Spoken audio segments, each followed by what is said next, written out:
Laredo, take us out. Take her out.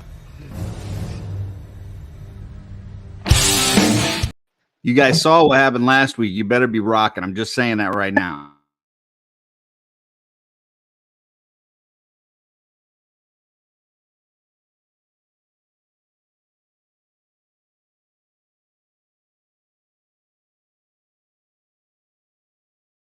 Laredo, take us out.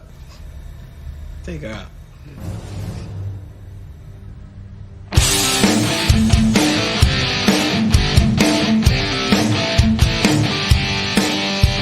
All right!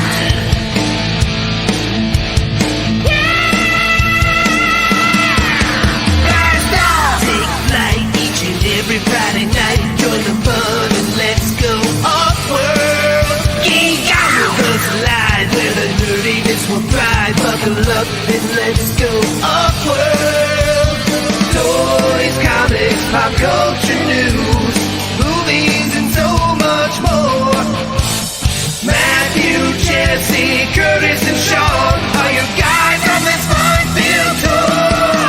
Blast off! Take flight each and every Friday night. Join the fun and let's go off-world. Let's go off-world.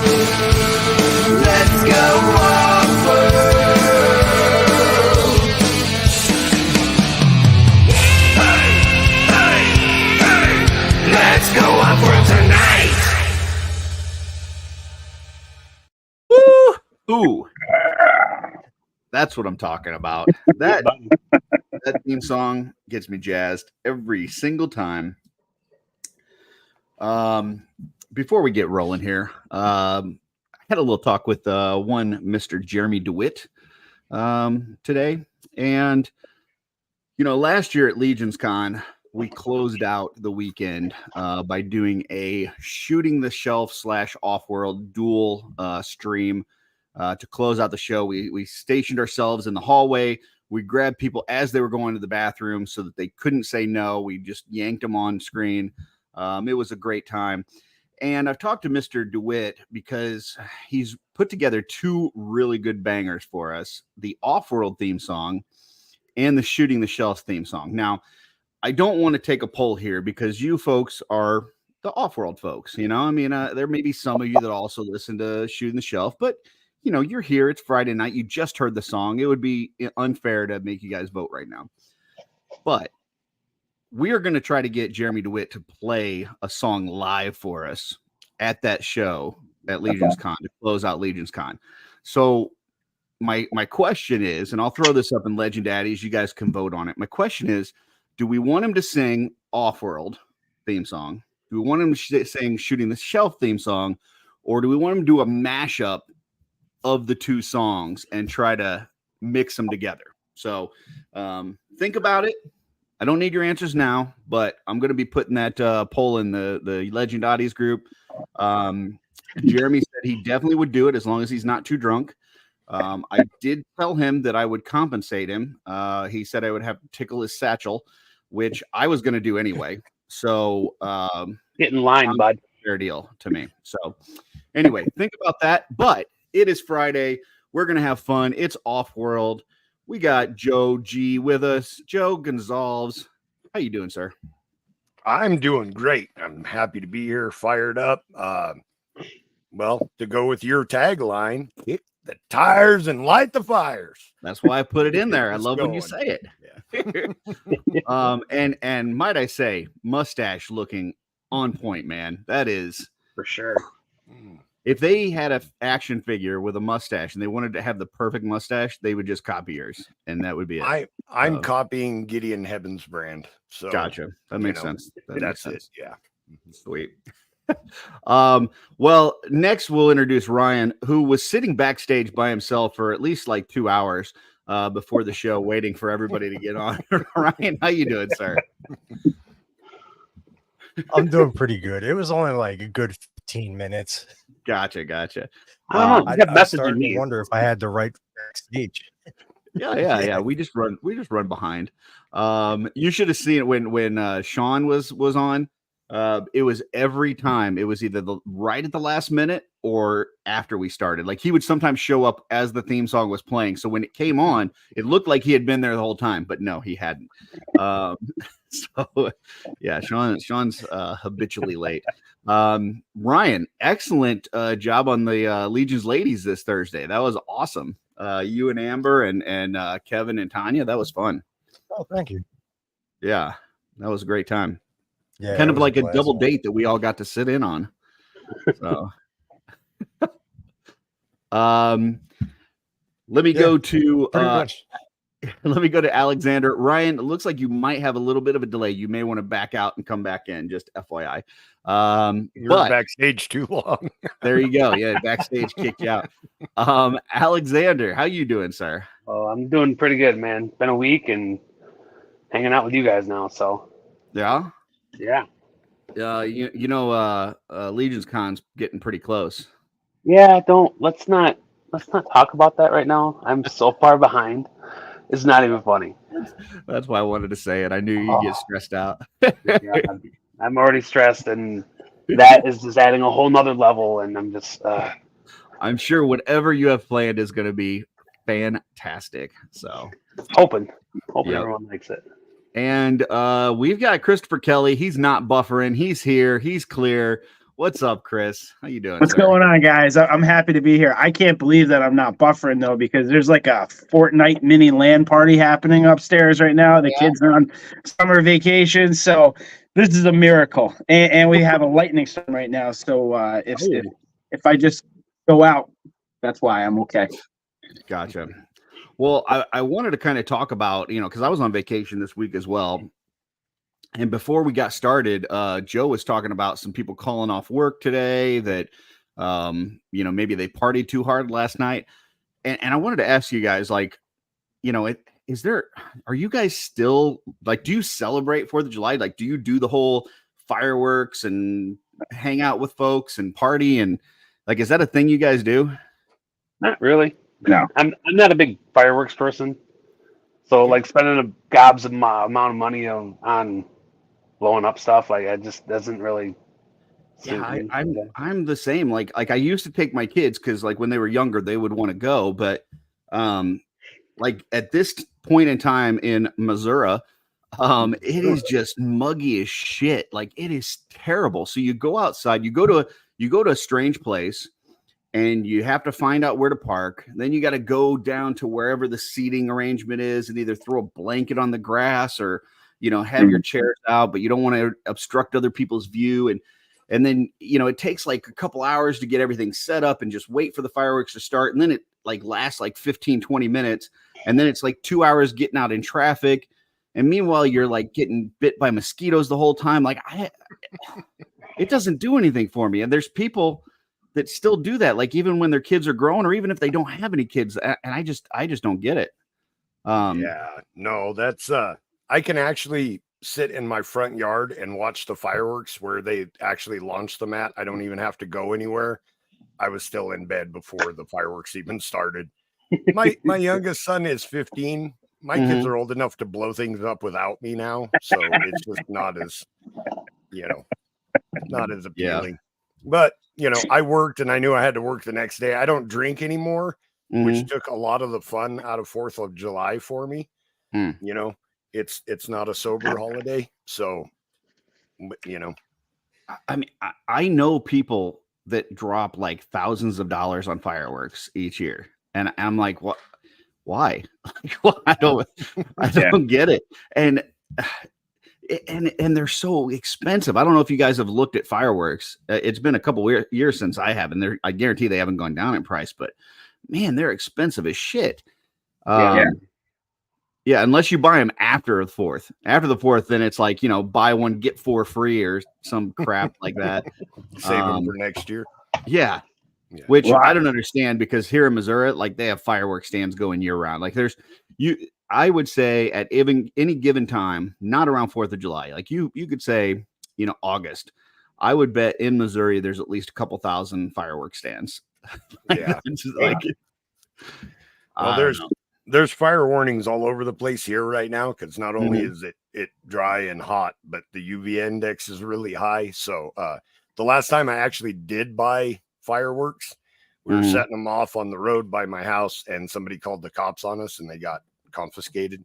Nice. So that was the Nice. last time, that I bought any, and that was years ago. So Speaking of hillbilly rednecks, so I was telling my wife this story. There was this person I used to work with. This is a long time ago.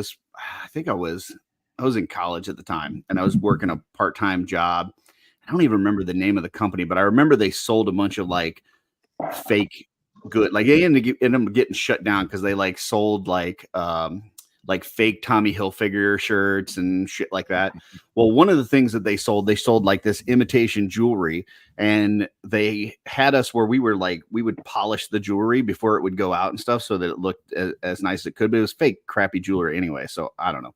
Anyway, so one time we're doing that, and this lady had come in, and she had just been partying the night before from 4th of July, and just had a great time and whatever. And she said, man, I tell you what, if they would have played one more Journey song, that would have been it. My clothes would have been off, and I would have been sleeping with anybody around me. That just sounds like a normal Saturday night. What are you talking about? And that story has stuck with me all these years, to where anytime I hear a Journey song, I turn to whoever's near me and I go, one more Journey song, man. I swear my clothes are coming off. But I was thinking about it today, and I was just thinking, how inbred do you have to be? Like, how much does it have to be in your blood? Like no branches on the family tree, to where you just hear Journey and you're like, hell yeah, I don't care who's around me, but somebody's getting slept with tonight. So, That woman has daddy issues, sir. all right. yeah, I wonder think if that's it probably. needs. Sorry, Go Joe. ahead. No, I was I just going to wonder say, I think that's more of an alcohol issue. It might I'm be. thinking than It a might be. family tree Yeah, issue. yeah. Do you think it only works with Steve Perry or with the new Journey frontman? Only with also? Steve I Perry. don't know. I wonder if Yeah.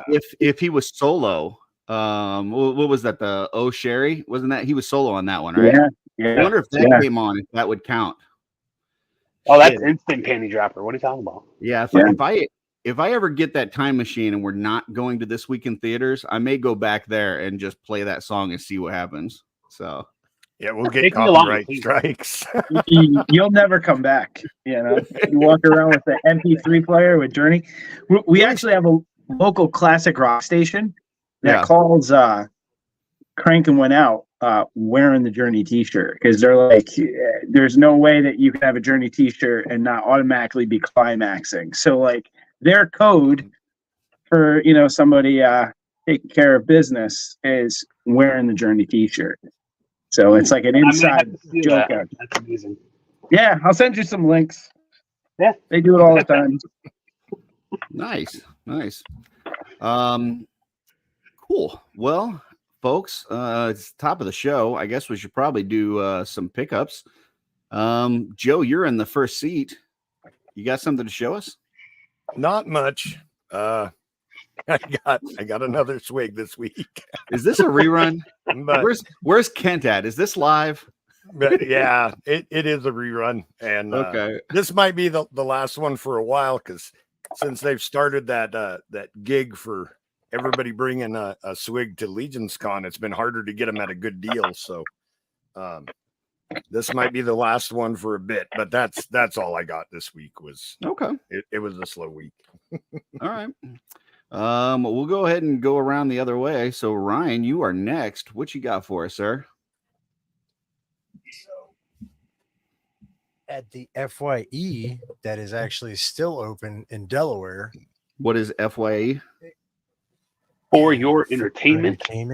Oh, okay. Like a Sam Goody type of thing. Gotcha. I think it was Sam Goody Yeah, before. Yeah. I got the Oh. nacelle Biker Oh, Mice wow. from Mars Nice. figures. Let me see if I can. Oh yeah, that's cool. Nice. Then they were running a deal. Man, you got that thing to Figures focus are- real quick. Nice. That's some good. Oh, hand it's a skills. brand new camera. Oh, nice. No, it's a whole new camera. Yeah. Did you get jealous because Joe was looking so sharp now with his new internet? Got a new man, camera. it's fucking beautiful. Well, I noticed the seat that you're in now is the seat that Amber had for Legion's Ladies. So she got the new good camera, and you got relegated to the other one. Is that how that worked? You trying to start drama, Curtis? I'm just asking. No. I'm just asking. No, I kept this camera. This is the camera that I was using for Legion's Ladies. It's funny. She got the nice setup. I got the good camera. It's funny because Tanya and Kevin were on the same screen, and then you guys were on different screens. And Darla's like, "Is Ryan in a different house?" Nope. I'm like, no. That's awesome. Okay. Also, Ooh, it's that's the, one of those. fist. Yeah, That was at FYE too? No, God, no. Oh, I was gonna say. Jordan and Van. Yeah, Jordan and Van hooked me up with that. Nice. Oh, okay. It's awesome. I knew they got fisted.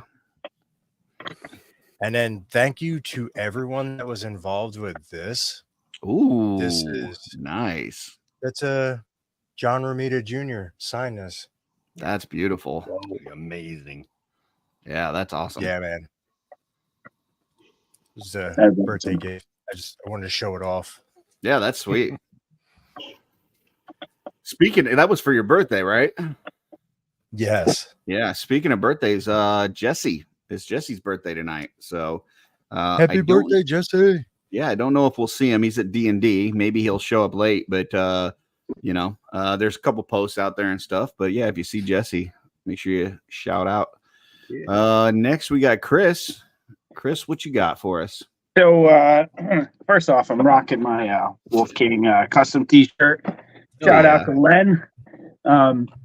So we actually just got back from vacation and I came back to a couple boxes. So I'm trying to open some stuff up, but first thing I want to show off is I'm not done putting it together, but this is the new classified Cobra Ferret.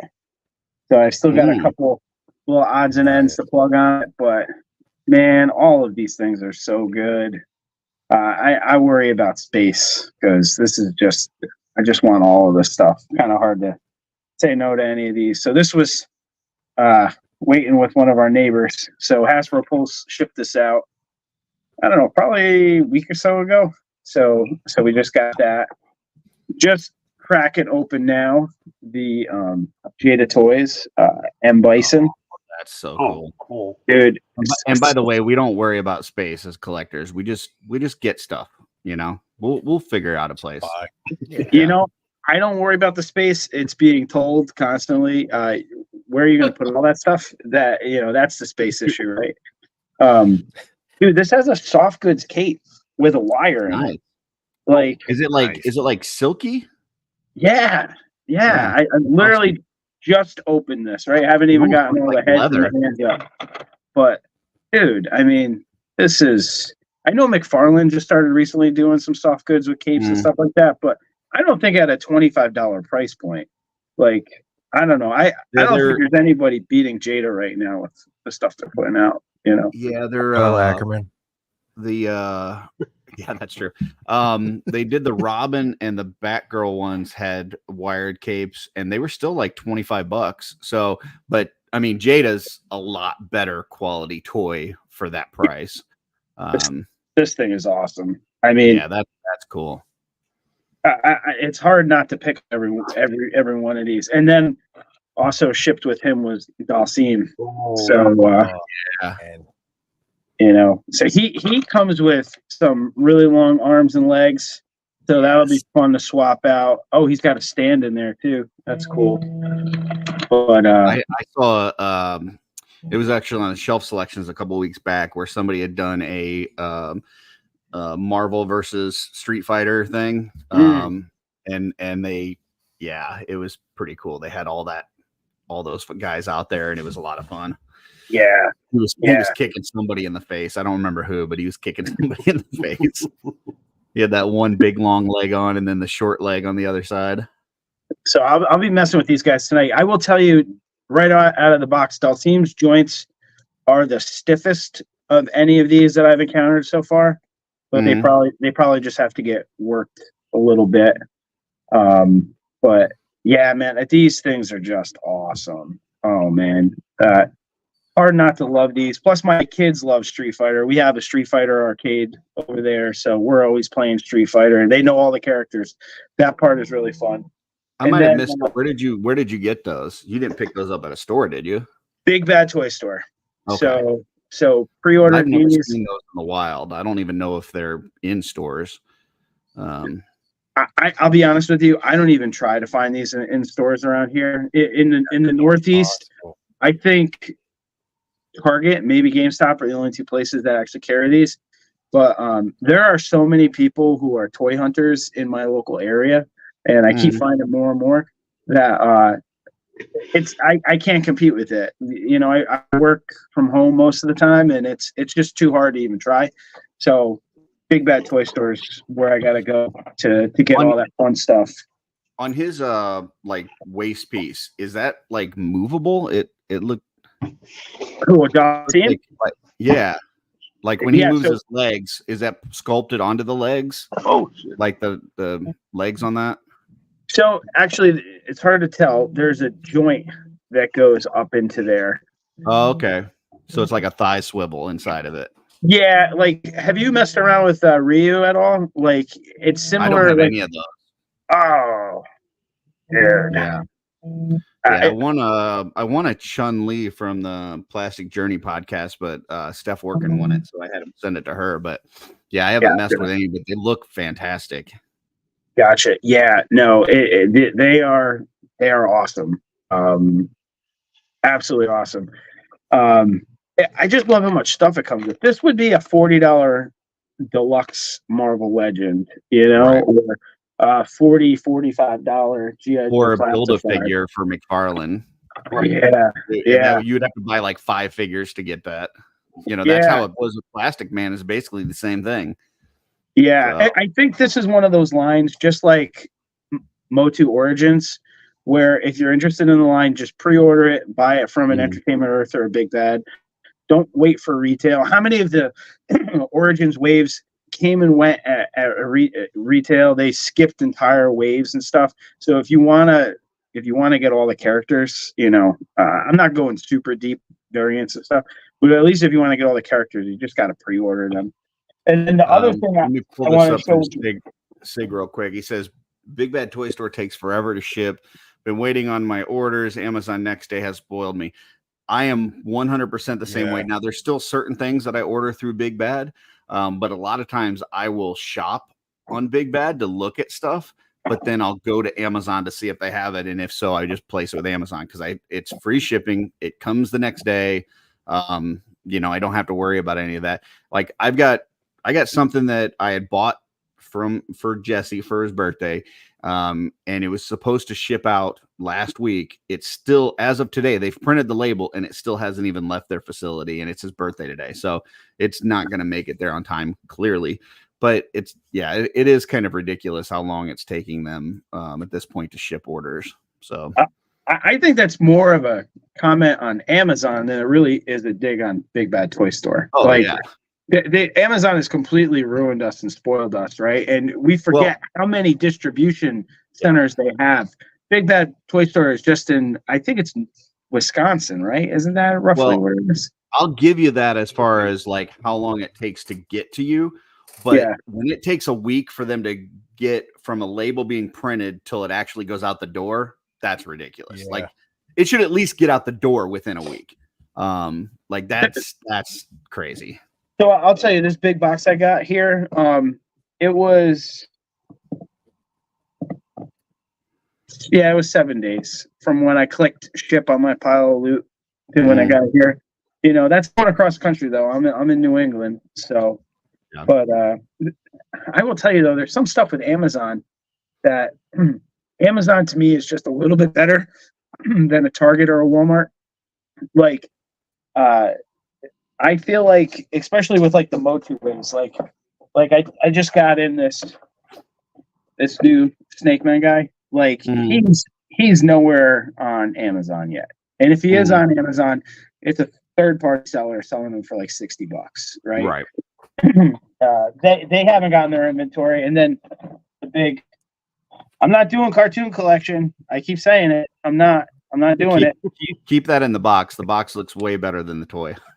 Yeah, when I was putting one of my kids to sleep tonight, I was watching Robo, his review on these. And yeah, I mean, it's just a big solid piece of plastic. To be honest with you, I don't remember. What is this, like $40 or something like that? Or it could be more. I don't remember. I know Dooch posted a review on Legend Daddy's group, like it's probably a month ago, and the guy was just like shitting all over it, and he ended up like throwing it on the floor or something. It was great. So, and he had like a third-party one that somebody had printed that he bought that was like freaking amazing that he had next to it. So, I think they still want to do retail on these, though, right? I mean, it's like, I don't know. I've waited for the collector since I was a kid, and that's not it. That's not what I've been waiting for. It's terrible. Cool. Alexander, you are next. Nope, I don't got nothing. Nothing, huh? What do you got in the background there? What's the blue thing back there? Oh, it's a little thing I got for the cauldron. Thinking about doing something with the cauldron. It's from Five Below. This is a little dragon, little blue dragon. Yeah, it's a little blue dragon. It's called Cauldron Cuties. Oh, that's something. Jesse would like that. But right, well, it doesn't vibrate or anything. So plus it's got purple wings, so Purple Gang would like it. Yeah. All well, right. I had to put a little bit of money into my vehicle this past week. So gotcha. Yeah, that'll do it. $2,000 helps deplete toy buying. Yeah. All right. Well, I guess it's me then. Let me start with this guy because this one's not gonna be a shocker for anybody. We've seen several of these, but first time I'm getting to him. Red Jet was my most anticipated of the Zaxius wave, and does not disappoint. This thing is fantastic. I did heat up his hand to spread out his fingers so that he could hold his helmet. Because I think that head is it's beautiful. So I wanted to put that head on there, but I also wanted to have the helmet. So figured you could just hold it. So yeah, I just heated up the fingers, stretched them out, and that works. Then today, I was on vacation this week. Took the last day of my vacation to just kind of go around with Darla shopping and going in and out of different stores. She went into Ross. I stayed in the car, but she found this for me, which I never would have bought on my own, but it was at Ross and it was $10. And it's a Playmates Nickelodeon Donatello with a trench coat, with a removable hat that is like fuzzy, like it's like flocked or something. It's crazy. It's really cool. I mean, the trench coat by itself is worth $10, right? But it's just kind of fun. It's not the best turtle in the world. It's not a Mezco turtle, but it's all right. It's kind of cool. I did think it's weird though that like each individual toe is articulated and like each finger is articulated, which is kind of weird. Like his thumb has got a separate articulation point. It's crazy. I don't know why you would need individually articulated fingers and toes, but it's all right. The face is kind of goofy. Just kind of got a goofy little smile on him, but for $10, it's not bad. I'll take that. So that's a Playmates, you said, Curtis? Yeah, it was a Playmates Nickelodeon movie inspired figure or something like that. Oh, so that's cool. I hadn't even seen those. So like when she showed me the box, it just said Nickelodeon on the front. And I was like, Nickelodeon turtles. And then I turned it around and real small on the back, it said Playmates. But yeah, for $10, I was like, that's definitely worth it. Then I've been waiting on this guy. I got the 1,000 Toys Master Chief. This is version Mark 6 or something. And this thing's freaking cool. It's got really cool articulation. It came with a couple different guns. I I'm sorry, I'm not a huge Halo person, but whatever that alien weapon is, I don't know. Joe, what's the name of the alien weapon? What, the plasma sword? There you go, plasma sword. But yeah, he's freaking cool. I mean, he's got super awesome articulation, as much as you would want. Even the spots where it does have like double joints and stuff, it's well hidden to where you don't see it. It's not like super obvious because of the layered armor. And then it's got like the like it's almost like a chrome on the visor that really sticks out. So yeah, this thing's cool, and I'll probably just be, when it comes to space, I'll just be throwing this in with my Cosmic Legions and just consider him one of the Tusk sentries. So nice. Yeah, that's pretty dope. Yeah, Mark 6, that would be the Halo 3 armor, one of my favorites. Sure. For sure. And then my pickup of the week, which I just got today, I've barely messed around with it. So I've had the bug recently to get into 1.6, and I'm trying not to fully go into 1.6 because I know that that's like super expensive and I ain't got the money for that. But I was like, I want to get 1.6 scale figure that's not Masters, because I got the Mondo stuff. So I don't really count that because that's separate, but I don't have any other 1.6 that's not Mondo. So I was looking around for a while. I asked on Saturday Live a couple weeks back what recommendations Trevor and Bill and those guys had. And I came up with this one. And this is an unlicensed figure. So it's of DC Red Hood, but they can't call it Red Hood. So they call it the Red Knight. And this is from So Toys. And this thing is just fucking cool. Sick. I mean, yeah, it comes with three heads and then one helmet that's not an actual head. It's like an empty helmet that he can hold that's like battle damaged. One of the heads is of the actor that played Red Hood in the Titans series, and it's spot on, man. And it's like, it looks just like him. I'll never use it because I don't care about that kid.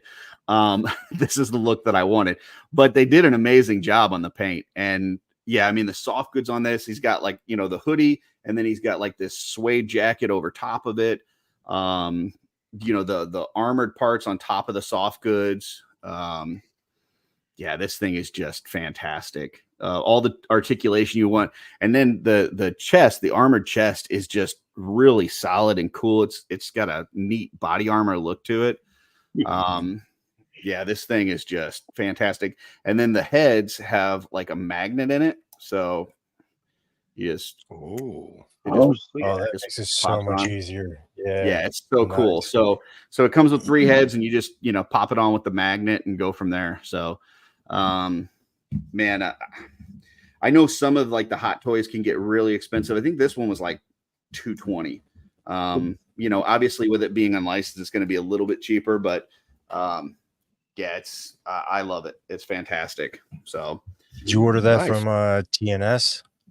I got this one off of eBay. I looked, and there was just basically a lot of different places. Like you would look at it, and some places you would find it cheaper than others, but then the shipping would be more expensive.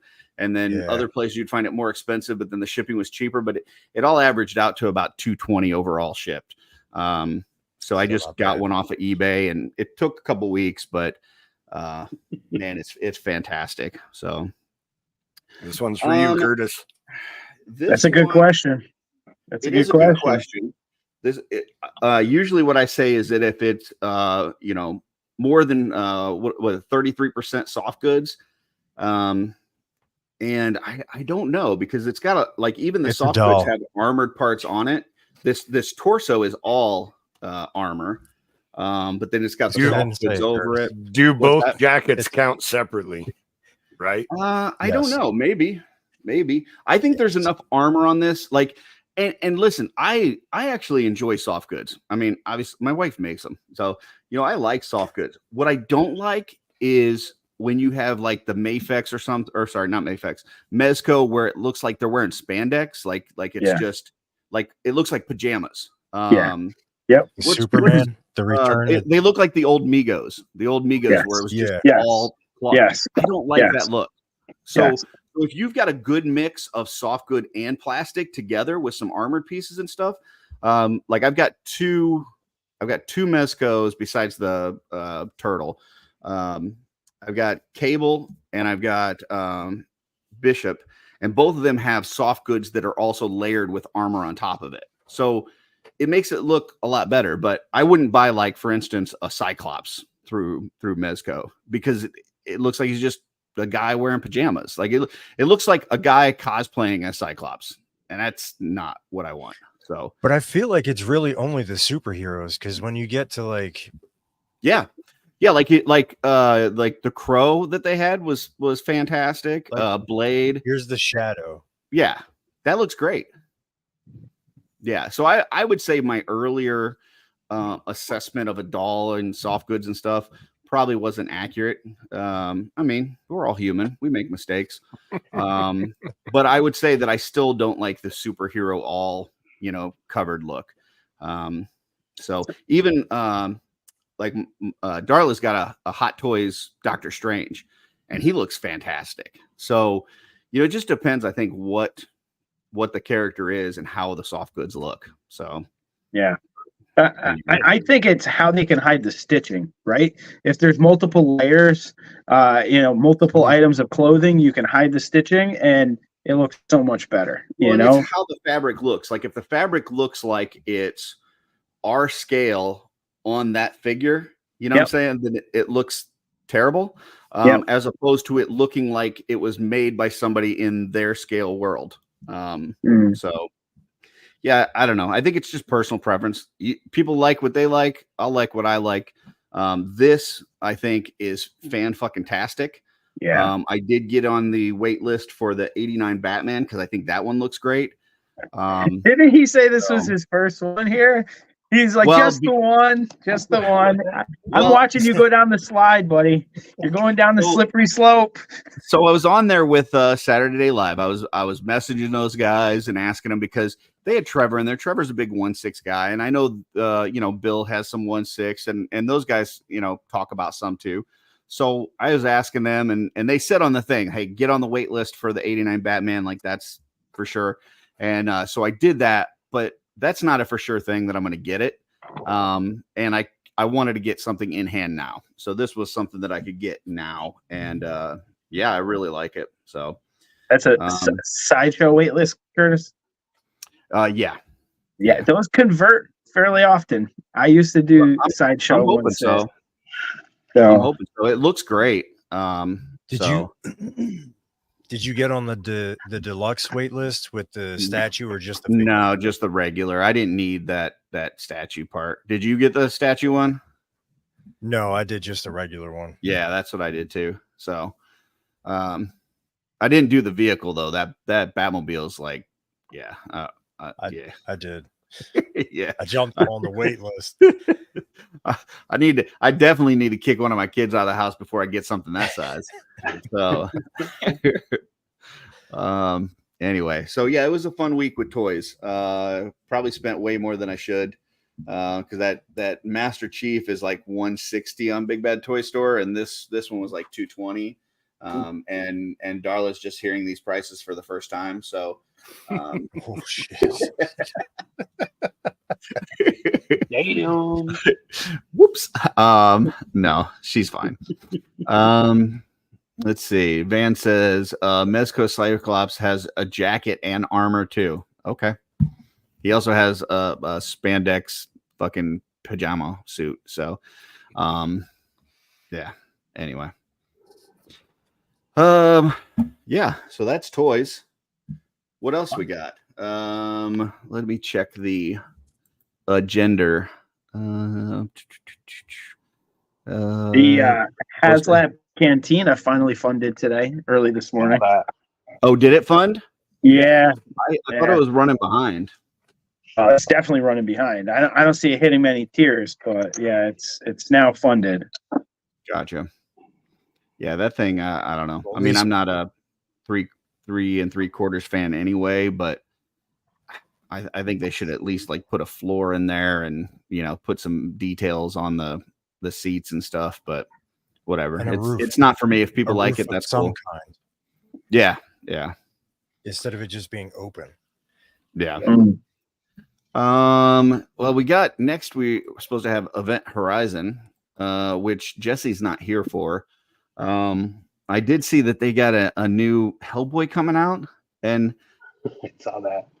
like, listen, I don't have anything against Hellboy. I think Hellboy is cool enough character, but do we need 3 versions of Hellboy before we get like 1 version of Lobo? Like that's like I'm just saying, like Lobo Deserves some is love. Lobo is like Deadpool's mouth on a badass. Like if you took a zombie Superman powers and then put Deadpool's mouth on him, that's Lobo. You can't tell me that a Lobo movie in the style of Deadpool, like with him just being a smartass for the whole movie and kicking ass, wouldn't make money. It would. It would. But instead, we've got to get the 3rd version of Hellboy. I don't know. Like if it was going to work, it would have worked on the first 2 passes. Like I don't know. What do you guys think? Hellboy, new one. You guys interested? Yeah, I'm interested. I love the comics growing up. So, Did you like the first couple sets of movies? I did. I liked them Which a lot. one's your favorite so far? The first one. Okay. Yeah. So Perlman better than what's the other? David Harbour. Harbour. Yeah. Yeah. I actually liked Harvard's version. Perlman was, I didn't think he was bad either. I just don't know why they got to keep rolling that one out. Like, I don't know. Yeah. Like, there's other stuff to do, but. Legends Collector says I love Hellboy more than some of my relatives. Okay, and I don't think we need another movie. Damn. Yeah. Okay. It said it's produced by the guy who created him, right? I'm drawing a Mike blank on the Mignola. name, of course. Yeah, Mike Mignola. So it seemed like it has a different feel than the previous ones. Yeah. It Like almost more looked like of a- a student film almost. Yeah. Like I don't want to say low budget because that's not what I'm trying to say, but it doesn't seem like it's going to have the same scope that the first ones have, like more Right. of a more personal movie. I don't know. Well, I think and a Lobo movie would be a great idea, except I just don't see Warner Brothers approving that. They seem so uptight about their superhero properties. Well, it sounds like they've had it greenlit a couple times. Like I was doing some research on it, and I guess Guy Ritchie was supposed to make one several years ago, and he had just done the first Sherlock movie, and I guess he was scheduled to do a Lobo movie, and the Sherlock one did so well that he immediately went back to do another one, and they scrapped the Lobo movie, but it was already greenlit, ready to go. And I love Guy Ritchie stuff, so I think that would have been cool. But yeah, and I heard that was it late last year they were in talks with Momoa to actually play Lobo. So really? I don't know. I think he would be a great Lobo. I think he's got the perfect look for it. They should do a Lobo versus Aquaman movie and then have him play both parts, like Jean-Claude Van Damme used to do in those old movies. Yeah, Dusty says Lobo was in the Krypton show and he was fantastic. I think that guy did a good job, but he was way too small to be Lobo. Like that guy was like not big enough to be Lobo. But yeah, he did a good job. Krypton was a show that a lot of people didn't watch, though. Did any of you guys watch that show? Yeah. I didn't, but I remember seeing I'm like familiar trailers with it. for it now. Yeah, it didn't get great ratings. So, I did you see Van? They make great cartoons. I agree with him. Would you accept DC? Yeah, a DC Yeah. animated Lobo movie? I would take anything at this point, but I think Yeah. I think a live action would be fucking killer. Well, Lobo was in that so would I. Superman Man of Tomorrow movie. I mean, if Which I'm was pretty DC and I look at the success of Deadpool and I look at our cast of characters at DC and I go, who can do that? Who can make a movie like that? Lobo's the only one I think that could possibly do it. Like that's the only character I think they could make a movie around that would have that kind of success. But Agreed. Anywho, any other Event Horizon stuff? Any other trailers or video games or toys or anything that you guys have seen that's upcoming that was revealed recently? I know we had Joe Fest just recently. There were some reveals there. I know the one that I was really excited about was the Cops and Crooks Bulletproof from Fresh Monkey Fiction. That looks fantastic. Yeah. I'm excited about that. We've got our resident Joe expert in the house. Chris, anything else from Joe Fest that you saw that was exciting reveals that we should be on the lookout for? Well, staying with the Cops and Crooks, right? That figure reveal caught me so off guard. We've been rewatching, me and a couple of my sons have been rewatching Cops and Crooks now on Tubi just because of that figure reveal and then some of the conversations that we've been having in some of the Facebook groups. Yeah, what an underrated cartoon. I've been enjoying it. You know, there's not a lot of cartoons that we watched back in the day that you can watch today and they still hold up. There's a lot of them that are very dated. Like I love Motu as much as anybody, but some of those Motu episodes, like you watch them today and it's like it does not hold up. Cops and Crooks holds up. Like that show is still fucking fire. So, and for some people that don't know, there is a connection between G.I. Joe, A Real American Hero, and Cops and Crooks, where there is a few connections, like Beachhead. His real name was Wayne Sneeden. One of the Cops and Crooks characters, I don't know, maybe it's Barricade. His last name is Sneeden. He's supposed to be Beachhead's son. So there is some carryover of names, like Bulletproof. He was in the Drug Elimination Force. So like Hasbro reused some of the names, and so there is some of these connections that, you know, you could sort of retcon into saying that it's, you know, in the future from G.I. Joe. As far as other things coming out of that show, well, I mean, hold on 1 second before you move on to something else. I just want to pull this up from Guaisagwe. It says, never seen it. Was after my time. Check out on Tubi. Tubi's free. Just get on there. Look up Cops, but you got to put in the periods. So it's C.O.P.P.S. and then it'll pull up Cops. I guarantee you'll like it. It's a great show. It's a lot of fun. I enjoyed it as a kid, and it's still good today. I've been watching it every Saturday for the last few weeks, and I absolutely fighting crime in a future time. Yeah, I mean, Bulletproof is just so fucking cool, man. He was like the coolest guy. I wanted to be Bulletproof. Like I was like, man, that guy's just suave. He had the sunglasses and the trench coat. Like this guy's just cool. That guy is awesome. You know, and I wanted to be a cyborg, and I wanted to be black. Like, you know, just all those things. Robotic mark a little, but close. You know, close. All right, Chris. What else? Ramen Toys. They revealed a 1/12 scale classified tank and a couple different configurations. You know, for a toss and cross. You know, like the bridge layer. They have like a black and red paint scheme for, you know, like a bad guy paint scheme, and then they've got like a Mobat type paint scheme, and then they had, I guess it was Joe Fest exclusive in Desert Tan, to have it be a G.I. Joe Mauler type lookalike. That was pretty cool. I've never bought anything from them, so I don't know how long that would take to fulfill those orders, but they just don't give any fucks at this point, right? Like they just they go to Joe Fest and reveal Joe vehicles in front of Hasbro and the rest of the world at Joe Fest. Like the balls on Ace to just go and do that. Like he just doesn't fucking care, does he?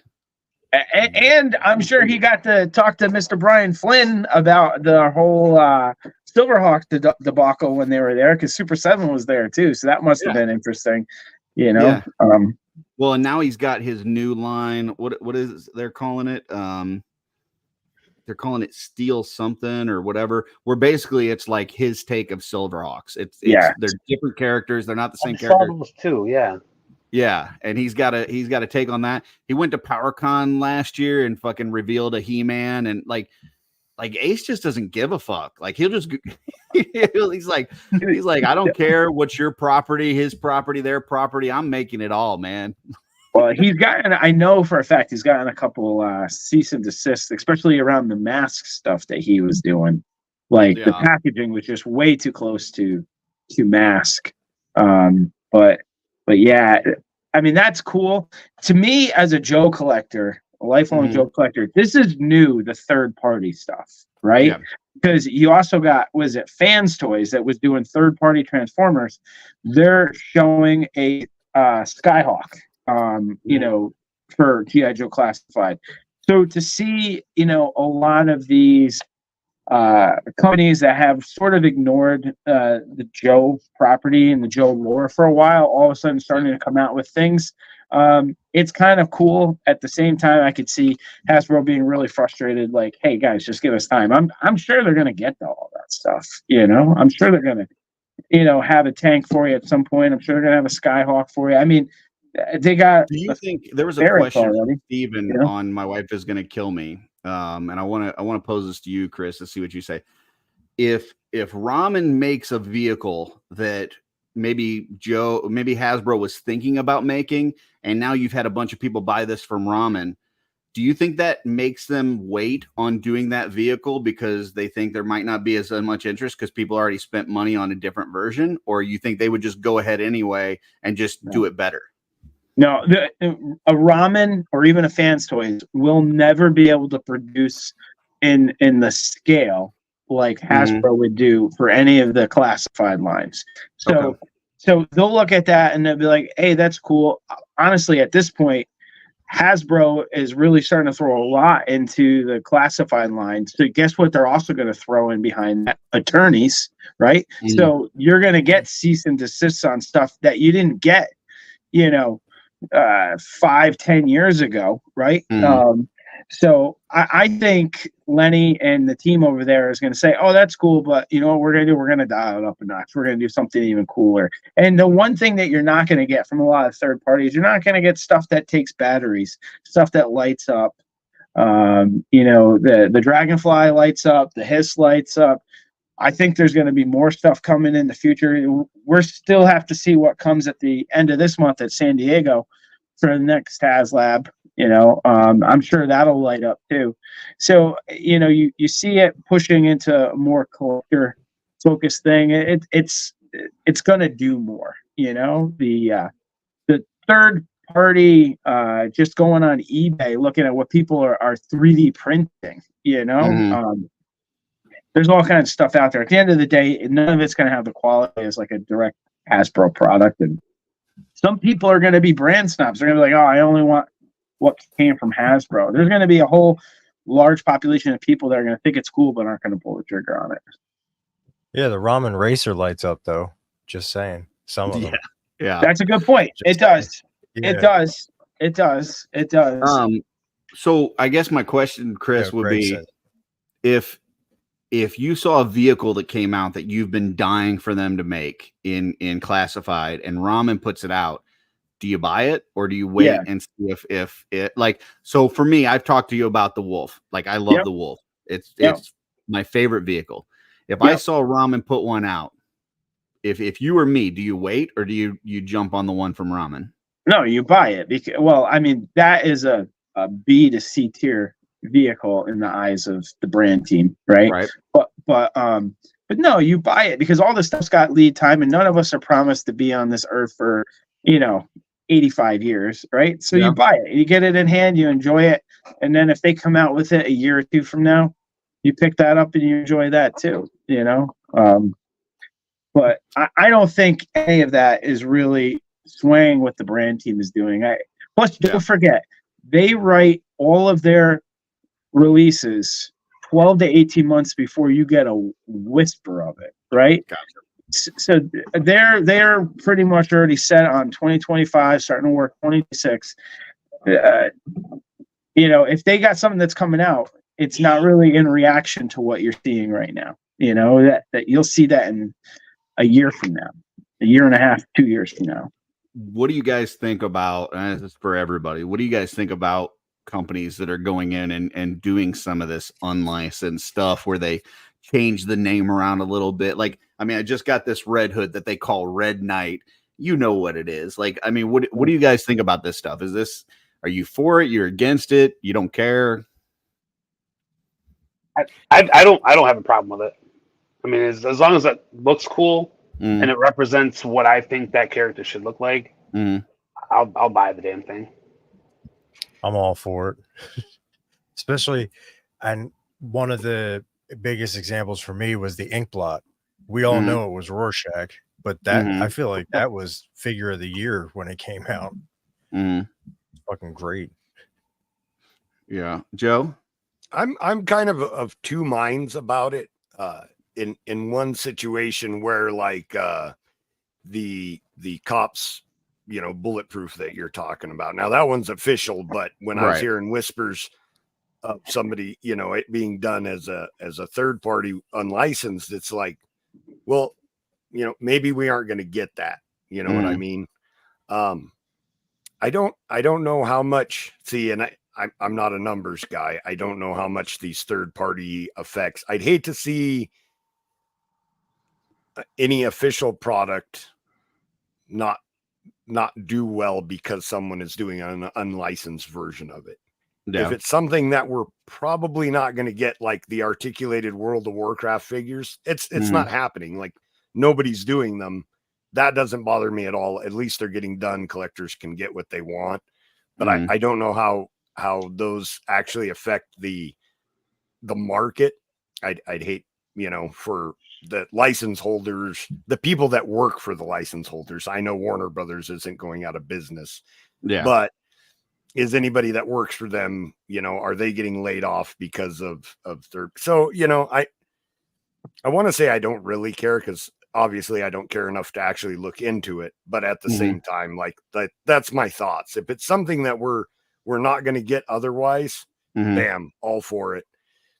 Yeah. And that's kind of where I'm at. Like if it was a, you know, if it's a small company and it's their character that they own and they don't have the money to do it or something. And then somebody does it and they don't give them any kind of, you know, credit or, you know, give them any of the proceeds and stuff. I think that's kind of shitty. But if it's like Hasbro or Mattel and they've got a property that they're just fucking sitting on and they're not doing it, or they're doing it, like you said, with the World of Warcraft stuff, they're doing it, but they're doing it in a style that nobody wants. Nobody gives a shit about statues. And so then, you know, 5K or somebody comes by and does, you know, articulated figures of them that we actually want, then I say go for it. And if you don't like it and you're Hasbro or Mattel, well, then make shit that people want. And, you know, then you don't have to worry about it. Like, that's kind of my take on it. Like, I don't give a shit if somebody fucks over a big company, but if you fuck over a small independent person, that's where I kind of got a little bit of an issue. Like what was that? I don't even know the name of that character, but it's like a comic book character that is real big gray. They were going to make a figure that they had to Pit. Yeah. They were going to make that figure and then they had to stop and stuff. Like, my understanding is the guy that created that, like, isn't very fucking well off. And, you know, he owns that character and maybe he doesn't have the funds to make a figure like that. But if you want to do it, all you've got to do is go to him and say, hey, you know, we'll give you this portion of the proceeds or whatever. And he'd probably fucking jump all over the chance of that. You buy more cocaine that way. Yeah. Whatever, you know, so if like, that's my take, I guess, is if it's a small independent company, like, try to throw a bone their way and then it's fine. But these big guys, like, you know, when Ace went to PowerCon and put that HeMan out there, like, my take on it was, well, if Mattel doesn't like it, they should make a better fucking HeMan. Like, you know, if Ace can come along and make a better HeMan than you can after fucking 40 years of making HeMan, shame on you. You know, as a big ass company, if you can't make a better HeMan than this guy can with his 3D printers, you know, over in Asia, then fuck you. That's kind of what my take is on Mattel. So Curtis, I think those are two different things, right? So I will tell you, I think when there's a third party for sort of an established brand or brand that one of those big companies is doing something with, that's sort of one pool, right? And then the other pool would be, hey, this is third party for something that just is seemingly sitting dormant, right? And as far as if you look at all of the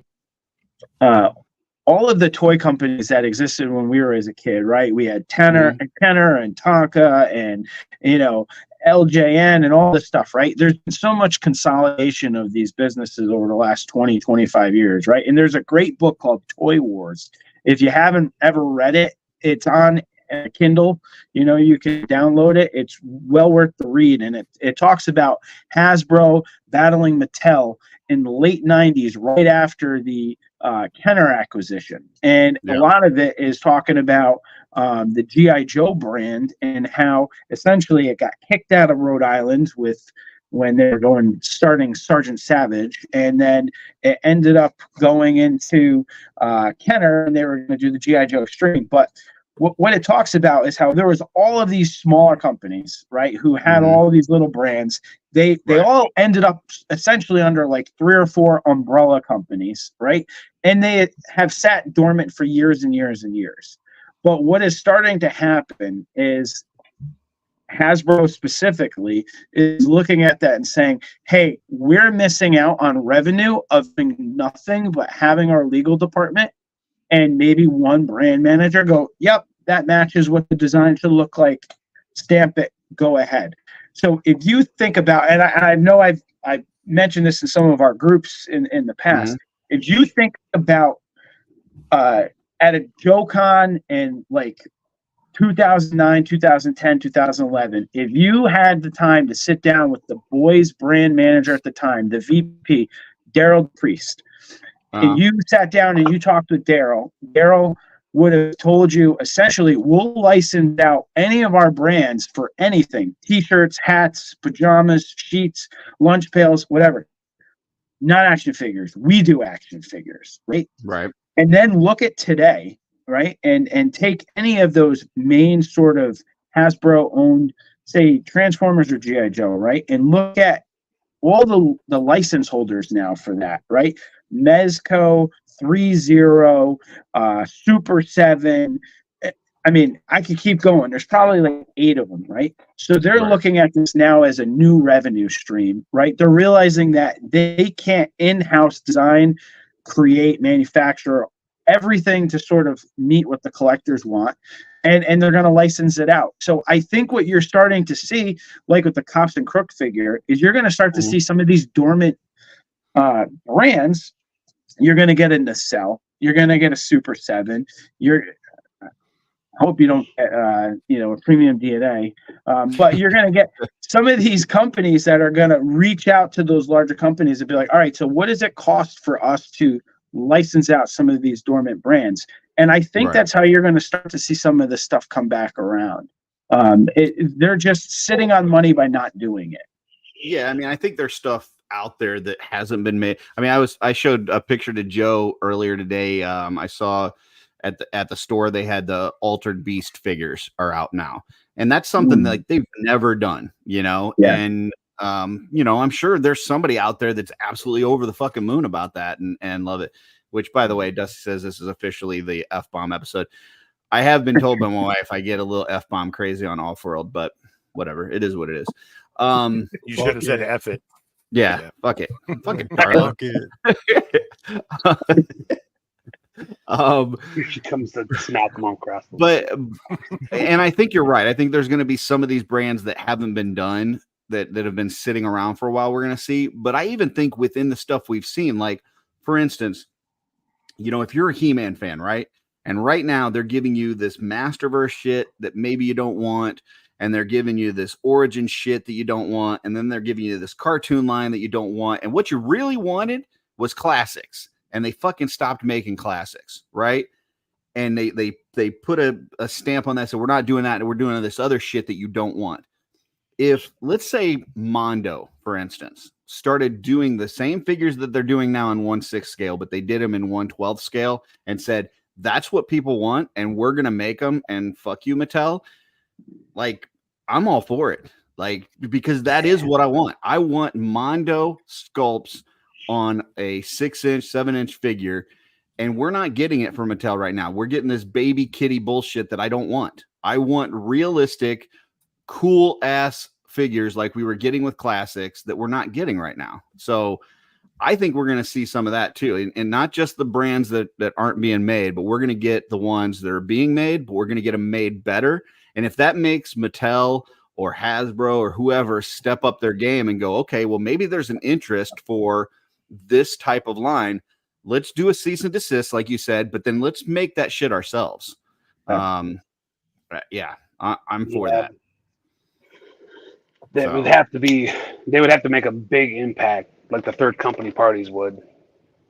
And I don't know. Well, I think all they have to do is show people, like, I don't think they know what the fans want.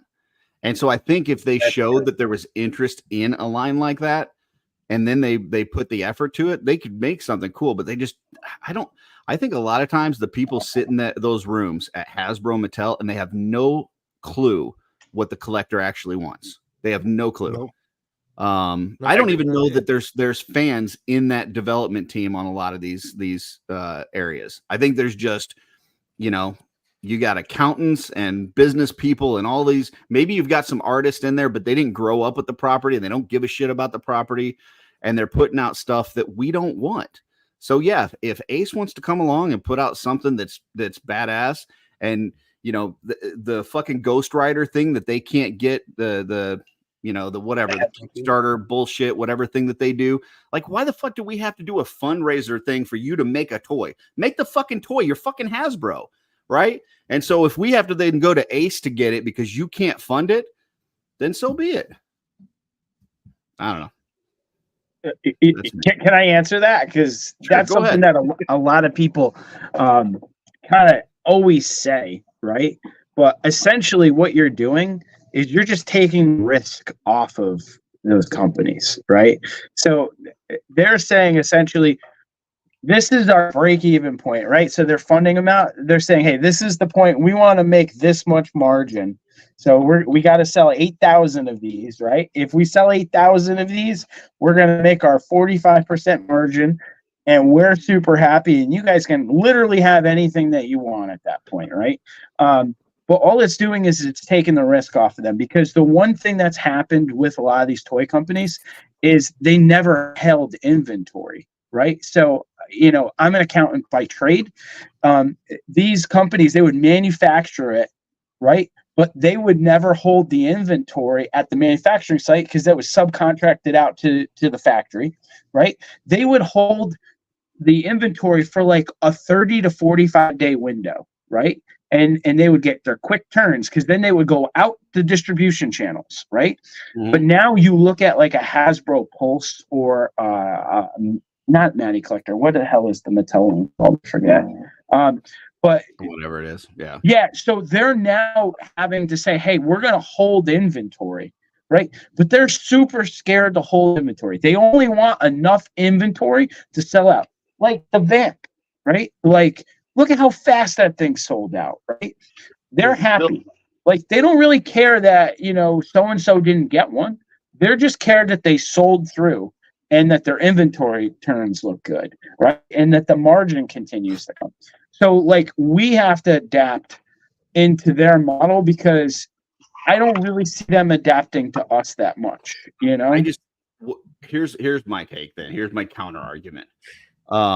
If you're saying that they don't know how much to make and they don't want to sit on inventory, I totally get that. That's what pre-orders are for. Pre-orders are so that you know how many you need to make because people have ordered it. Maybe you order a little extra, or you take some orders from retailers, whatever. If you think that you're not going to get to that break-even point, if you're worried that you're not going to get to that break-even point, don't make that fucking toy.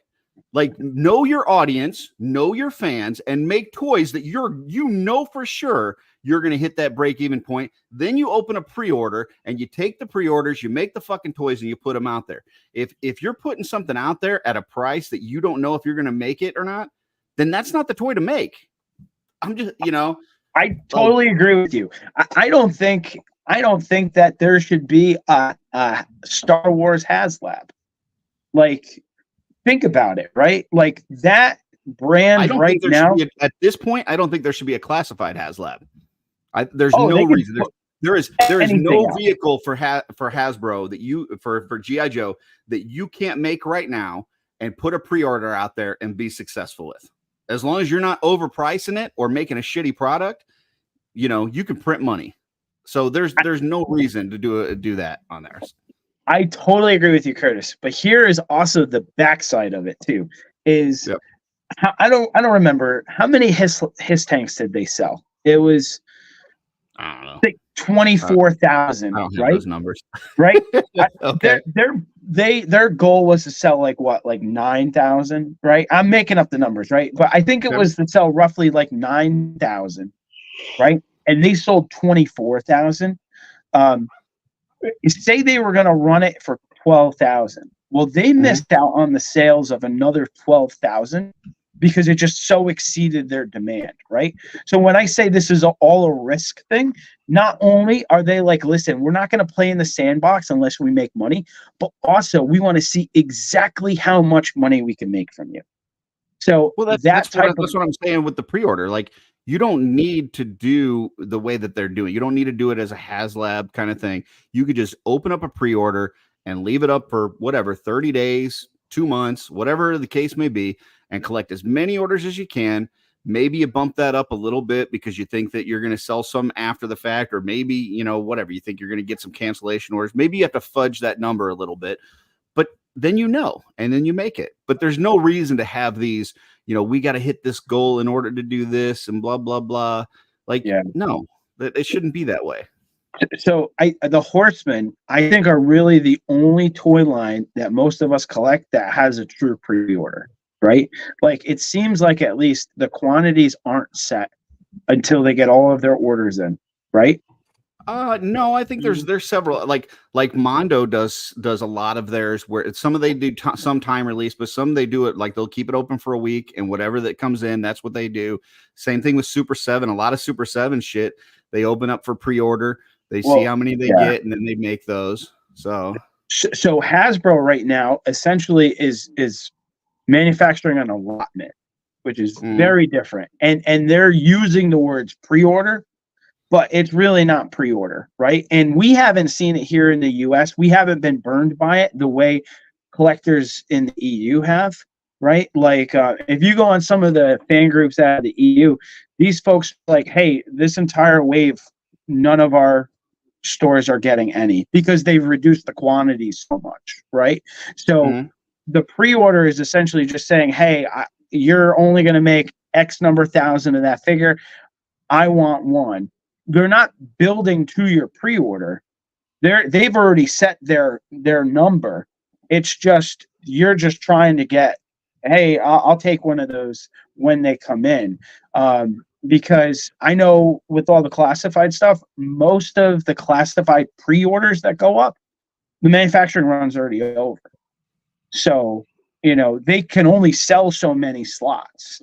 So they really shouldn't call it a pre-order, right? Because at that point, they already know which retailers are getting how many.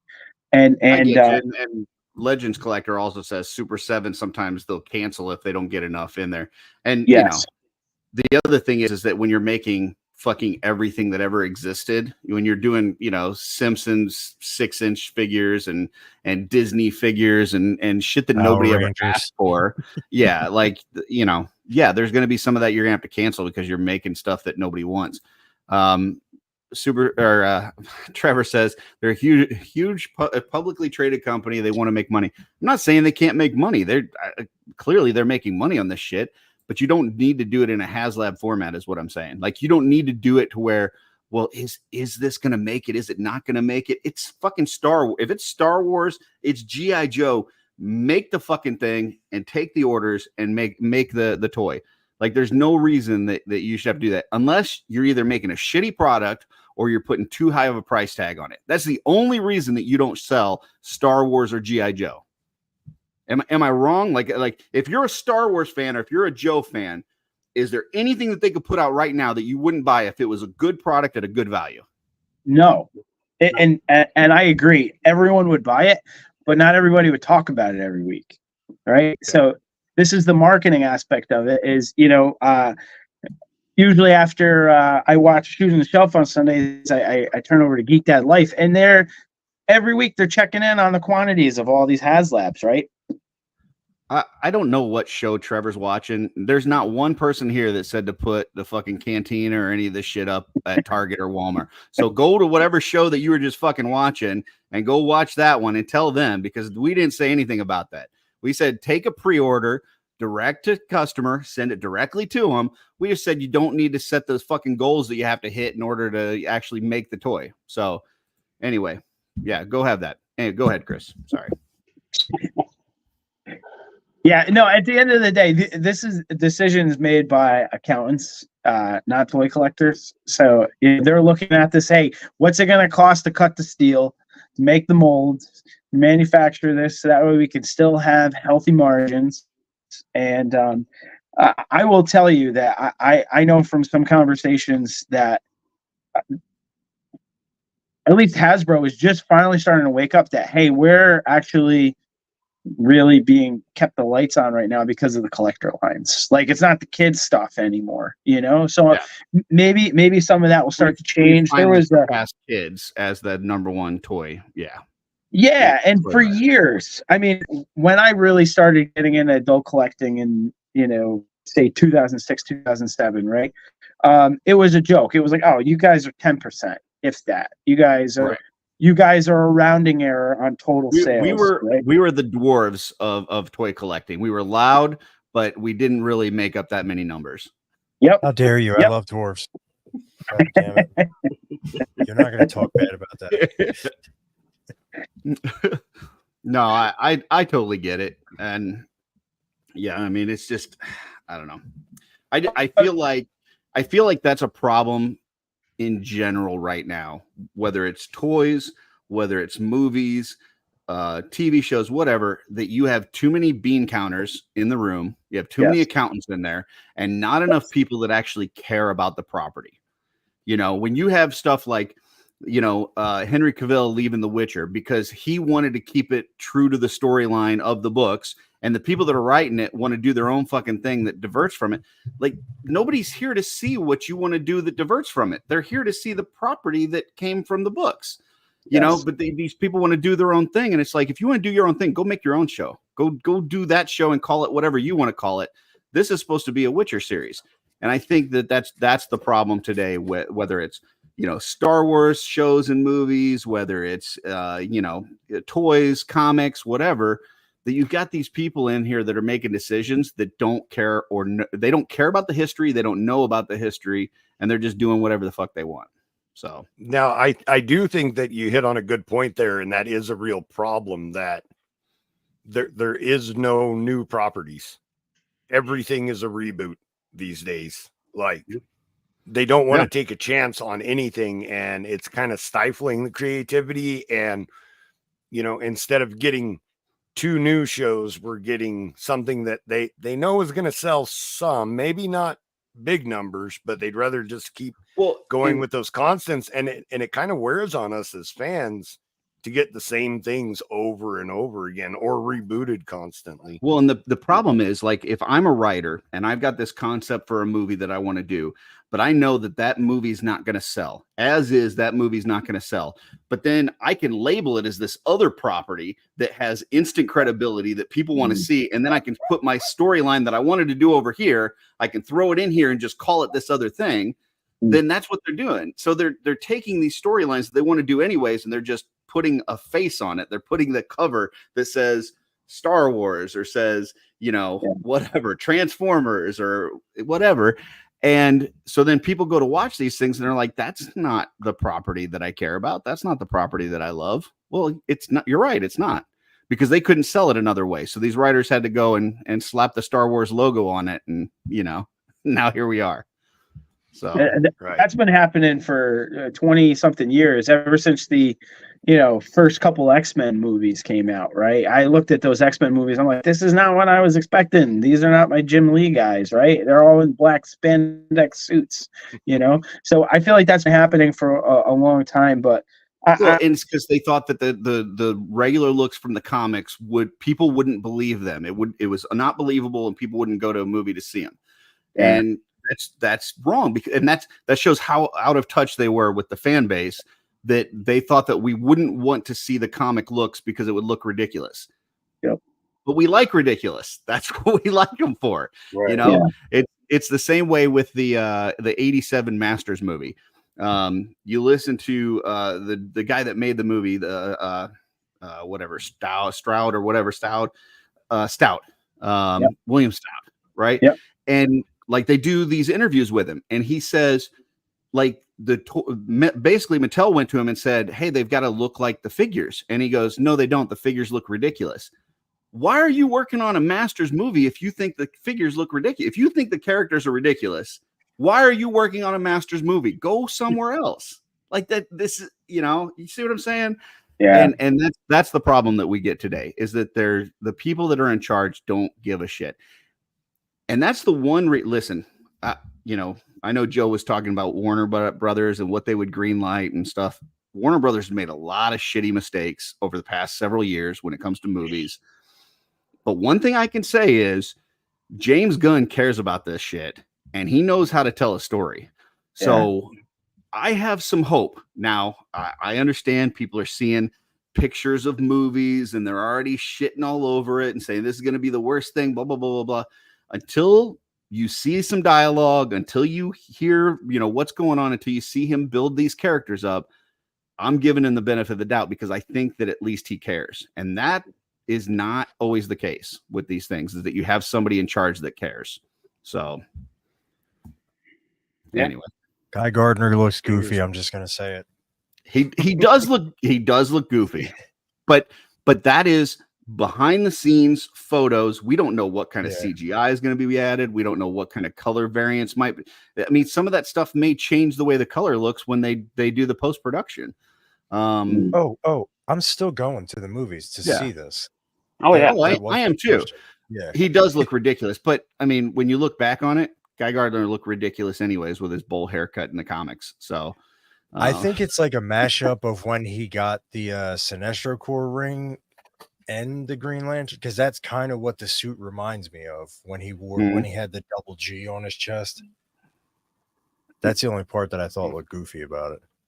Yeah, I didn't realize that they were going to have so many other characters in the movie. I thought it was just going to be a Superman movie, but it seems like there's a lot of other things in it. And that does worry me a bit, because sometimes it feels like maybe you go a little bit too fast, too hard, too fast, and try to throw too much in there. Kind of like too busy. Yeah, but I'm giving him the benefit of the doubt, because I mean, I saw what he did with a group of characters that I didn't care about in Guardians of the Galaxy. I saw what he did with Peacemaker, who was a total douchebag. Like, I mean, you watch Suicide Squad, and you even watch the first episode of Peacemaker, and you're like, this guy's a total douchebag. And then by the end, you actually care about this guy. Right. The ability that James Gunn has to make you care about people that are really not great people is uncanny. So we'll see. Like I said, until we actually see a movie, I'm going to give him the benefit of the doubt. So just because I see think what you did there, man. What do you say? Goku would kick Superman's ass. Okay, just saying. Just saying. Who else is in the movie? I saw a pic with Hawk Girl. They had Mr. Terrific and Hawk Girl and Guy Gardner, which is one of the Green Lanterns. I don't know who else, but I know those three I've seen so far. So okay, yeah. And I don't know how much of this is being pulled from the comics and how much is an original story. Not sure. So the only thing I hope with Mr. Terrific is that when they do the post, they just make his eyes white, because it looks funny with the no contacts and stuff like that.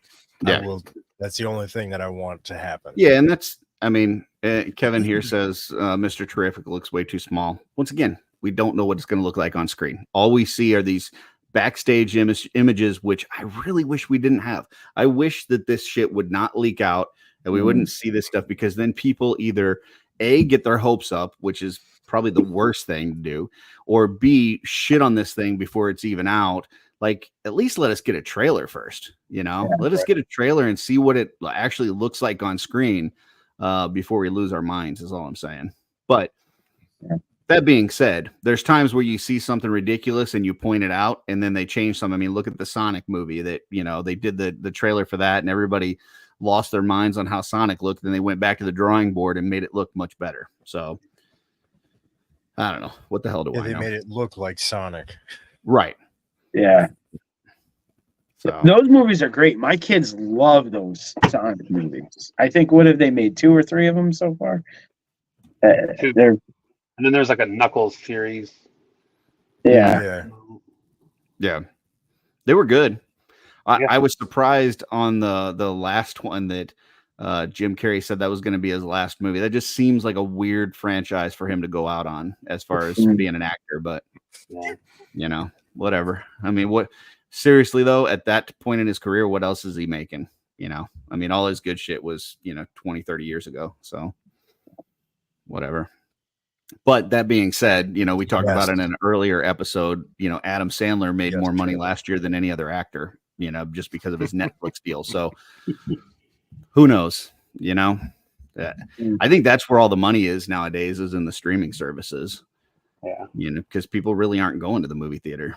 So, Well, think about this. I don't know what you guys pay a month for streaming services, but I mean, I feel like, not counting YouTube TV, we're probably paying at least close to $100 a month for all these different streaming services, right? So, last time I went to a movie was to see Super Mario Brothers. What was it, last year with my kids? Like, that's where the money's going, right? So yeah, I totally see that.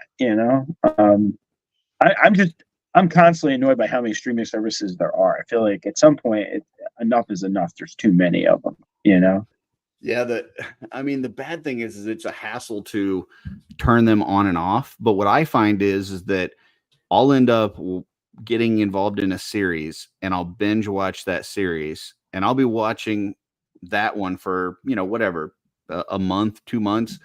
And that's the only streaming service I watch. So for that 2-month period, all the other ones that I'm paying for are getting wasted.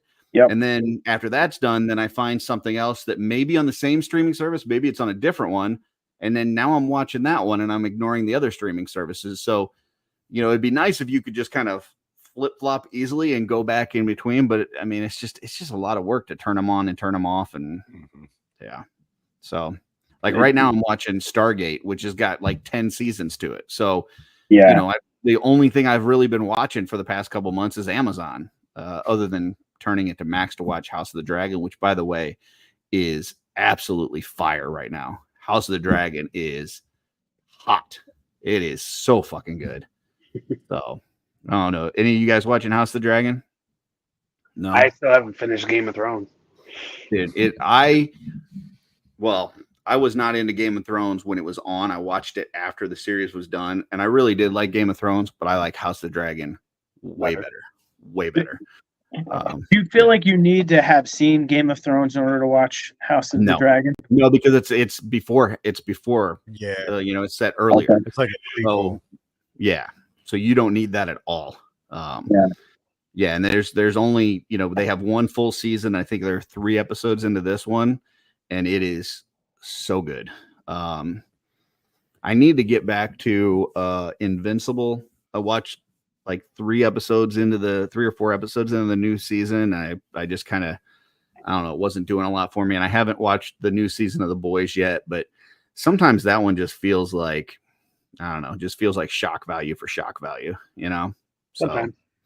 yeah, I feel like this season, it's kind of preachy. In my opinion. Anyway, I kind of feel like they're just trying to hammer it, like these points home so fucking hard this season. I feel like The Boys is kind of like a TV series versus a version of Van Johnson. Like, for the most part, it's pretty cool, but sometimes it just does some shit that, you just know it's for shock value. And it's like, really tone it down a little bit. Okay. You don't need to be that fucking crazy. Okay. But for the most part, you're enjoying yourself. So that's kind of how I look at it. That's just in case Van's still watching. He probably isn't. He's probably passed out at this point. So. All right, that was Event Horizon. Any other thoughts, upcoming, anything before we move on? I got a little thing. I was checking out this new horror game that just came out called Still Wakes the Deep. Jesse. Still Wakes the Deep. Still Wakes the Deep. Okay.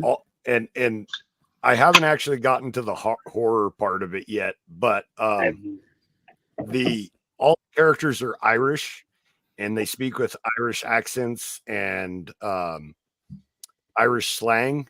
Okay. But there's English subtitles. They're speaking English, but there's English subtitles because the Irish slang makes them very hard to understand. And I thought that was just really a neat feature in a game, that they're just like, some Irish guy was sitting there like, they're not going to understand us. We'd better translate this. And it's pretty awesome. And I love that part of it. So just because you can't understand what they're saying.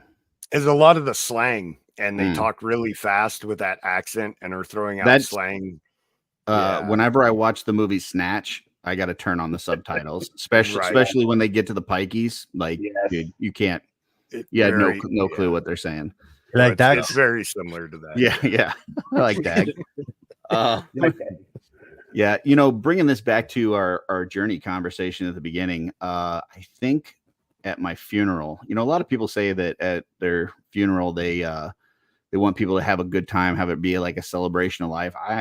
That's not me. I want people to really cry and be sad. And so therefore I'm going to have a bunch of Japanese guys there that are singing Journey, Don't Stop Bereaving. So I think that would be the way to go. So yeah. Wow. Well, welcome to the last episode of OffWorld. We'll canceled next week. All right. Let's go to the theaters. This week in theaters, we're going to pull up our random number generator and we are spinning. We are landing on 1997. So folks, if you're just joining us for the first time for This Week in Theaters, this is a segment where we go back in time. Right now, we're going to go to 1997. We're not at the age we were then. We're at the age we are now. But we walk into a movie theater, and there are the top 10 movies for that week are playing, and we have to pick one to watch. So let's see, 1997, and we are on April 5th. All right, here we go. Number one movie in the theaters that week is Men in Black. This is the first one. James, a New York cop, is hired by Agent K of secret government agency that monitors extraterrestrial life on Earth. Together, they must recover an item that has been stolen by an intergalactic villain. Next, we have Face Off. John Travolta, Nicolas Cage. To foil a terrorist plot, FBI agent Sean Archer assumes the identity of criminal Castor Troy, who murdered his son through a facial transplant surgery, but the crook wakes up prematurely and vows revenge. Next, we have Hercules. This is the cartoon, Disney. The son of Zeus and Hera is stripped of his immortality as an infant and must become a true hero in order to reclaim it. Then we've got My Best Friend's Wedding. When a woman's longtime friend reveals he's engaged, she realizes she loves him herself and sets out to get him with only days before the wedding. Next, we have Batman and Robin. Batman and Robin try to keep their relationship together as they must stop Mr. Freeze and Poison Ivy from freezing Gotham City. Then we've got Out to Sea. A failed gambler intent on meeting a rich widow tricks his widowed brother-in-law into boarding a cruise ship as dance hosts. Next, we've got Con Air. Newly paroled ex-con and former U.S. Ranger Cameron Poe finds himself trapped in a prisoner transport plane when the passengers seize control. Then we've got The Lost World, Jurassic Park. Research team is sent to Jurassic Park Site B Island to study the dinosaurs there, and while an InGen team approaches with another agenda. Then we've got Wild America. 3 brothers who are obsessed with animals are given permission from their parents to travel around America with a camera documenting wildlife. I know what Jesse's watching. And last, we've got Speed 2, Cruise Control. Computer hacker breaks into a computer system of the Seaborn Legend cruise liner and sets it speeding on a collision course into a gigantic oil tanker. So those are the top 10 movies at the theater. We will start down there with Joe. Joe, what are you seeing? So before I give my pick, I just want to tell a little funny story about Batman and Robin. Okay. So I did go watch Batman and Robin in the theater with my mom, actually. My mother was there. And that scene where Robin is trying to pick a name and he's like, Batboy, Nightwing, and he's going through the names. And my mom leans over and whispers, Dick Boy to me. And that's awesome. I started, because, his name is Dick. And I started laughing in the theater, and then other people were getting pissed and shushing me, but I couldn't stop laughing because it was so freaking funny. Because if you know my mother, she doesn't say things like that. I don't know why she popped that out during the middle of the movie. So that's awesome. I did see that movie in the theater, and that was my favorite moment of that entire movie. But I think I'd go watch Men in Black. I saw Men in Black. I've actually seen quite a few of these movies. This is actually a good week. Yeah, this is a good week. But I think Men in Black is, and I'm pretty sure I watched that in the theater. But it's so fun. The original, the first one, was such a good movie. Just super fun. I think it's the kind of movie that I could go to the theater and watch and just relax and have a good time. So I'm going to go Men in Black. Okay. Sounds good. Rygon, what you seeing? I think I'm going Face Off. And I've never actually seen it. So Face Off is ridiculous. Like, it's a ridiculous concept that they, take the face off of a person, they transplant it on another person and change their voice up, and now all of a sudden they are that person. The one thing I will say, though, is Travolta and Nicolas Cage do an amazing job of playing as the other character. Like, the way that they're playing one role for part of the movie, and then they switch and they're playing the other role, and they do it so seamlessly. Their performances are amazing, but the concept of the movie is absolutely ridiculous. So, fuck yeah. Yeah. It was a good one. So we got one for Men in Black, one for Face Off. We're just working our way down the list. So I guess that means Chris is going to see Hercules. Chris, what are you going to see? Actually, Hercules was my least favorite of all the Disney movies up to that point. I thought that movie was such a mess. Yeah, I never liked that movie. I was a fan of Hercules. That was one of my favorites. Really? Yeah. I don't know. Something about it was just off. Maybe it was. They started changing the animation around that time. Maybe that's what it was. Recently watched Batman and Robin with my boys, and it just doesn't hold up. It was not good. No, they loved it. Just not for me. I tell you, I wish that Walter Matthau and Jack Lemmon were still around, because Out to Sea and Grumpy Old Men, I used to love those movies growing up. But for here, I'm probably picking Men in Black too. I'm gonna go in there with Joe. Well, it's Men in Black 1. Yeah, Men in Black. Yeah, I see what you did there. Yeah. So the other thing about Men in Black is, in my opinion, that had like one of the most underrated soundtracks. Like, I actually had the Men in Black soundtrack back in high school, and lots of great music on there. Yeah. Gotcha. So you and Joe are going together. Who's holding the popcorn with the hole in the bottom? You can, Chris. It's fine. I don't mind. Yeah, I'm not going to that. As long as we get extra butter, baby.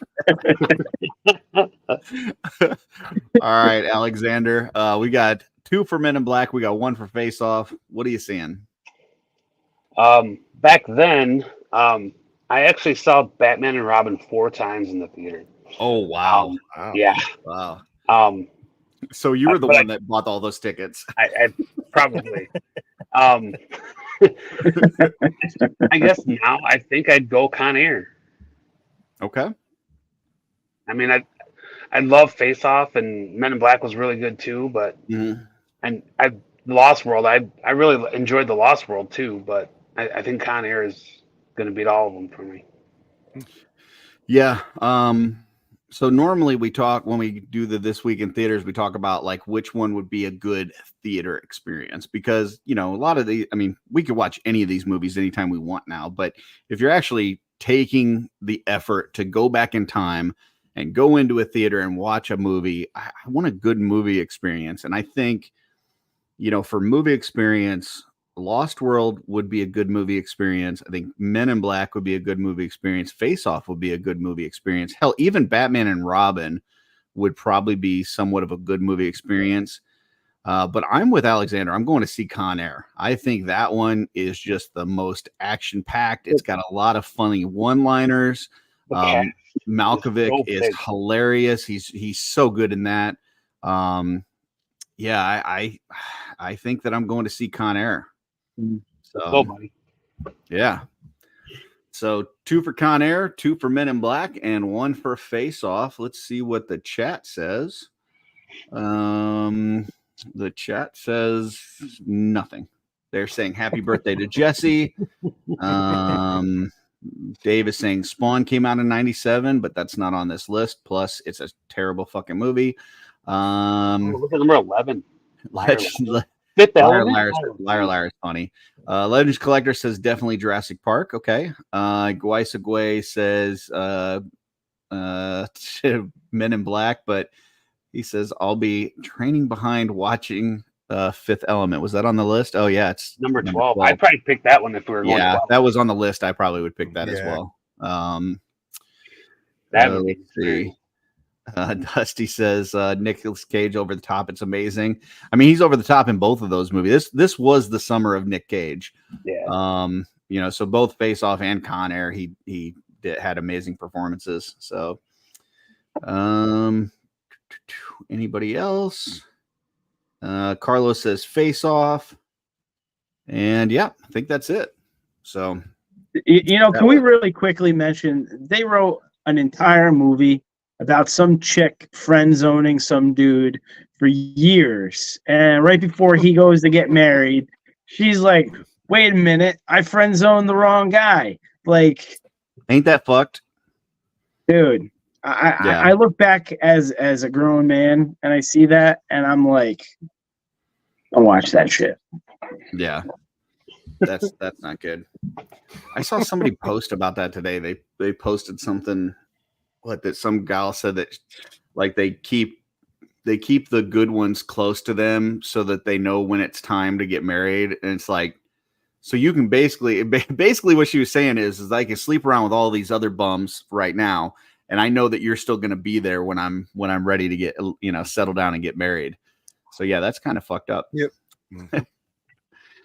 Looking at how many weeks things were in the theaters, we got 2. I mean, everything was fairly new except for Jurassic Park was 7.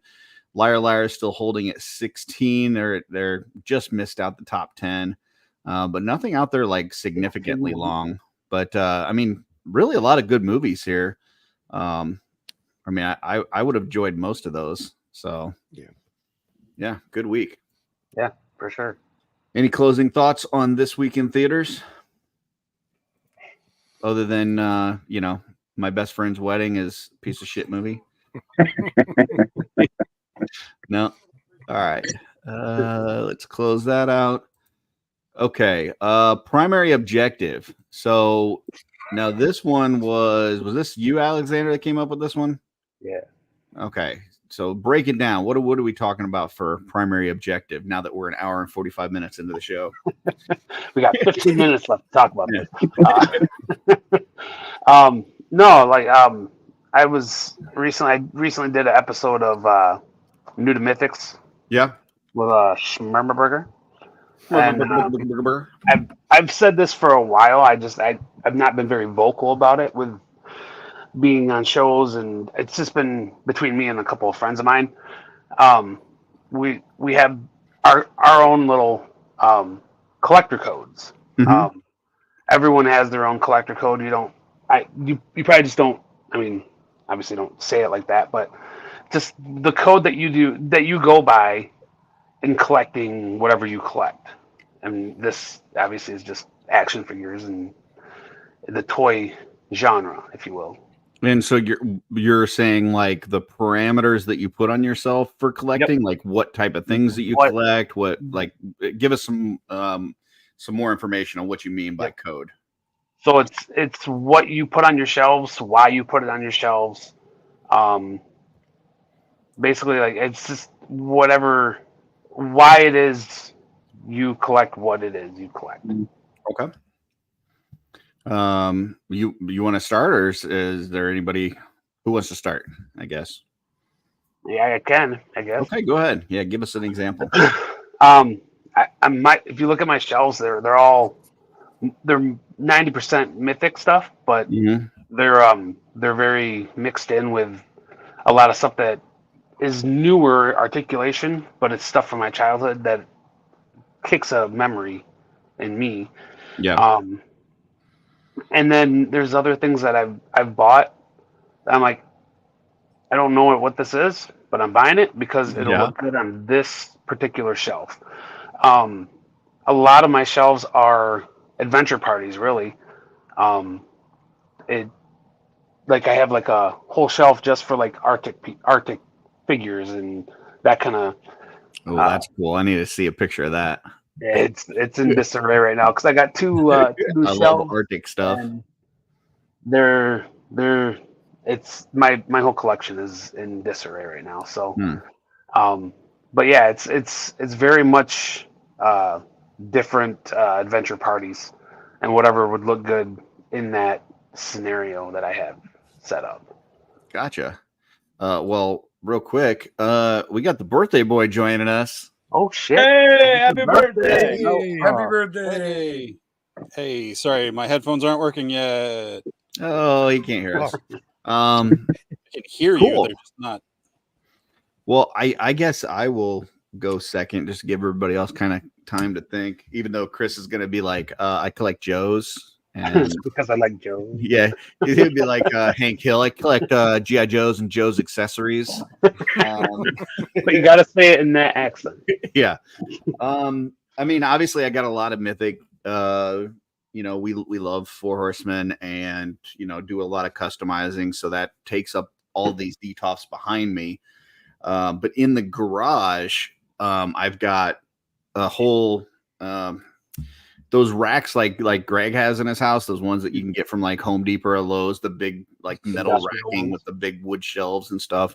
I've got a lot of vintage stuff out there. So like vintage Masters, vintage. I got like a Rambo figure. I got a bunch of like the old the Batman Returns figures, like where they had Batman in all the different colors. I've got Battle Beast out there. Couple G.I. Joes, like just stuff that I had when I was a kid that kind of it's all nostalgia stuff for me. So it's not the updated newer version, it's the older stuff. Gotcha. So when I pull into the garage, like if I'm out somewhere and I pull in the garage, when I pull in, it's very much like I'm like going into a time warp, and because I look over and it's like all of this shit from my childhood. So that's kind of what I've got out there. Inside the house, I've got, kind of a Mondo section up top. I've been collecting the Silverhawks. And then most of everything else is superhero stuff. So I've got bunch of DC stuff, bunch of Marvel stuff. My Marvel, I've got one big giant display. I got the Sentinel from Rygon last year. And so I got one of those big like city. Was that who put that out? Was that NECA? Yeah, that big city scene from NECA, and I've got the Sentinel next to it. So I've got all my like Marvel characters around that. And that is the way I do with Marvel and DC is I kind of go with the best representation that they have of that character at the time. So if that's, you know, Marvel Legends, or if it's McFarlane or whatever, that's fine. But then if a better version comes out with Mafex or Mezco or whatever, and it fits in with the right scale and it looks right, then I will upgrade the version to that. So a lot of like in my my Marvel collection in DC is either Mafex or Mezco, unless there's just not a version of that, and then I've got a stand-in for the time being, which is McFarlane or Marvel Legends. So like right now I've got like the Rogue is the Marvel Legends, but they just announced a Rogue for Mafex that I got on pre-order. So when that comes in, the other Rogue will get tossed and this one will take its place. Now, will you sell the old one, or will you just keep it? I usually either just throw it in my fodder bin, or at some point I'll put it in a mystery box and sell it at MuskeeCon in a mystery box or something. Because I don't like selling things. I hate, like, maybe I'll trade somebody if I knew somebody wanted it. I'll trade it for something else, but I hate selling. I totally dislike. I don't like selling on eBay. I don't like selling like in groups and stuff. It's like my least favorite thing to do. I would rather give a toy away and not get any money back for it than sell a toy. So yeah, I hate that. Like I've got a bunch of Four Horsemen stuff in the garage, and if somebody says, you know, oh, I'm really looking for a X, Y, or Z figure, I'll just send it to them, and it's mostly because I don't want to deal with selling. They could offer me money, and I'm going to say no because I don't want to sell it. I would rather give it away than have to deal with negotiating price and everything. It's just the most awkward thing in the world to me. So I guess that's my collector code is no selling. So Gotcha. Who wants to go next? It's a good thing you're not selling your body. Because I'd give it away for free. Well, I'm just saying, you know, trying to figure out the negotiation of the price. And Well, I mean, we all got a pretty good show last Legion's Con. Did we? Oh, when I was singing? Well, when you took your shirt off at the my wife was gonna. Oh yeah. And I did the sumo wrestling picture for them. So that was. Yeah. I mean, technically, I wasn't wearing anything but a sheet. So. aren't most clothes just a sheet stitched together specially? That's very deep, Jesse. I like that. Yeah. All right. Well, I'm just going to pick on somebody then. Joe, what is your collecting code or logic? Usually in the past, before I was fully aware of how I am, my collector code would be to find something, become ridiculously obsessed with it, buy everything in the line until I just had everything there was to buy, then get bored with it, put it in a plastic tub, find a new property, rinse, repeat. So, and what do you do with the old stuff? Do you sell it? I don't get rid of it. No, I don't. I never get rid of anything. So, because as soon as I get rid of most of the time, the way I tend to feel about it is that as soon as I get rid of, like I think I have all of the Toy Biz Marvel Legends. Like I might have all of them. If I got rid of those, and I'm not big about selling things, but even if I gave them away, then I feel like something would happen, and it probably wouldn't happen. But I feel like something would happen, and I'd be like, damn, I wish I had those. You know what I mean? So I just keep everything forever because that's my personality type. But now I've kind of realized how I am. So I did put a rule on myself, no nostalgia collecting, because I don't want to buy a toy that's not that great just because I watched a cartoon or had a toy when I was a kid, you know. And then that kind of evolved because, like, after you brought up Motu Classics earlier, you know, and I was a huge fan of Motu Classics. I might have all of those too. We're pretty close. Now that I got my green merman finally. Nice. Yeah. So after that, it's like when Origins came out, not that Origins are bad. I'm not saying anything about Origins, but I was very tempted to start buying them just to keep collecting He-Man because I like He-Man. I enjoyed the toys. I like the cartoons. And I was like, but those aren't for me. You know, Origins wasn't made for me. They're good toys. My kids are older. Packaging's amazing. Yeah, absolutely. Like I said, I'm not saying that they're bad toys. They're just not for me. So I have to put restrictions on myself. I still obsessively collect Four Horsemen product, but I enjoy them. And I think things that I collect now, I feel like the thought process is if I put this on a shelf and then I look at it, does it make me feel happy? And that's kind of where I'm at, where like, you know, just, you know, I'm in my display room right now, and everything that's in here, if I look at it, even the D&D figures that I'm starting to collect now, if I look at them, they make me feel happy. And that's why I want to collect now at this point in my life, is just like, you know, if I have a bad day and I walk into this room, will it make me feel better? If the answer is yes, you know, for whatever reason, if it's connected to a video game, a cartoon property, a community that I love, you know, anything about those things, I want to look at them and get positive feelings from them. So I think that's where my collecting has gone at this point in my life. Yeah, I get that. Like, one of the big things for me recently has been that I can like a toy, I can appreciate a toy without having to own a toy. Yeah. Because like, I absolutely love classifieds. I love them. I see them, I look at them, I think they're amazingly done.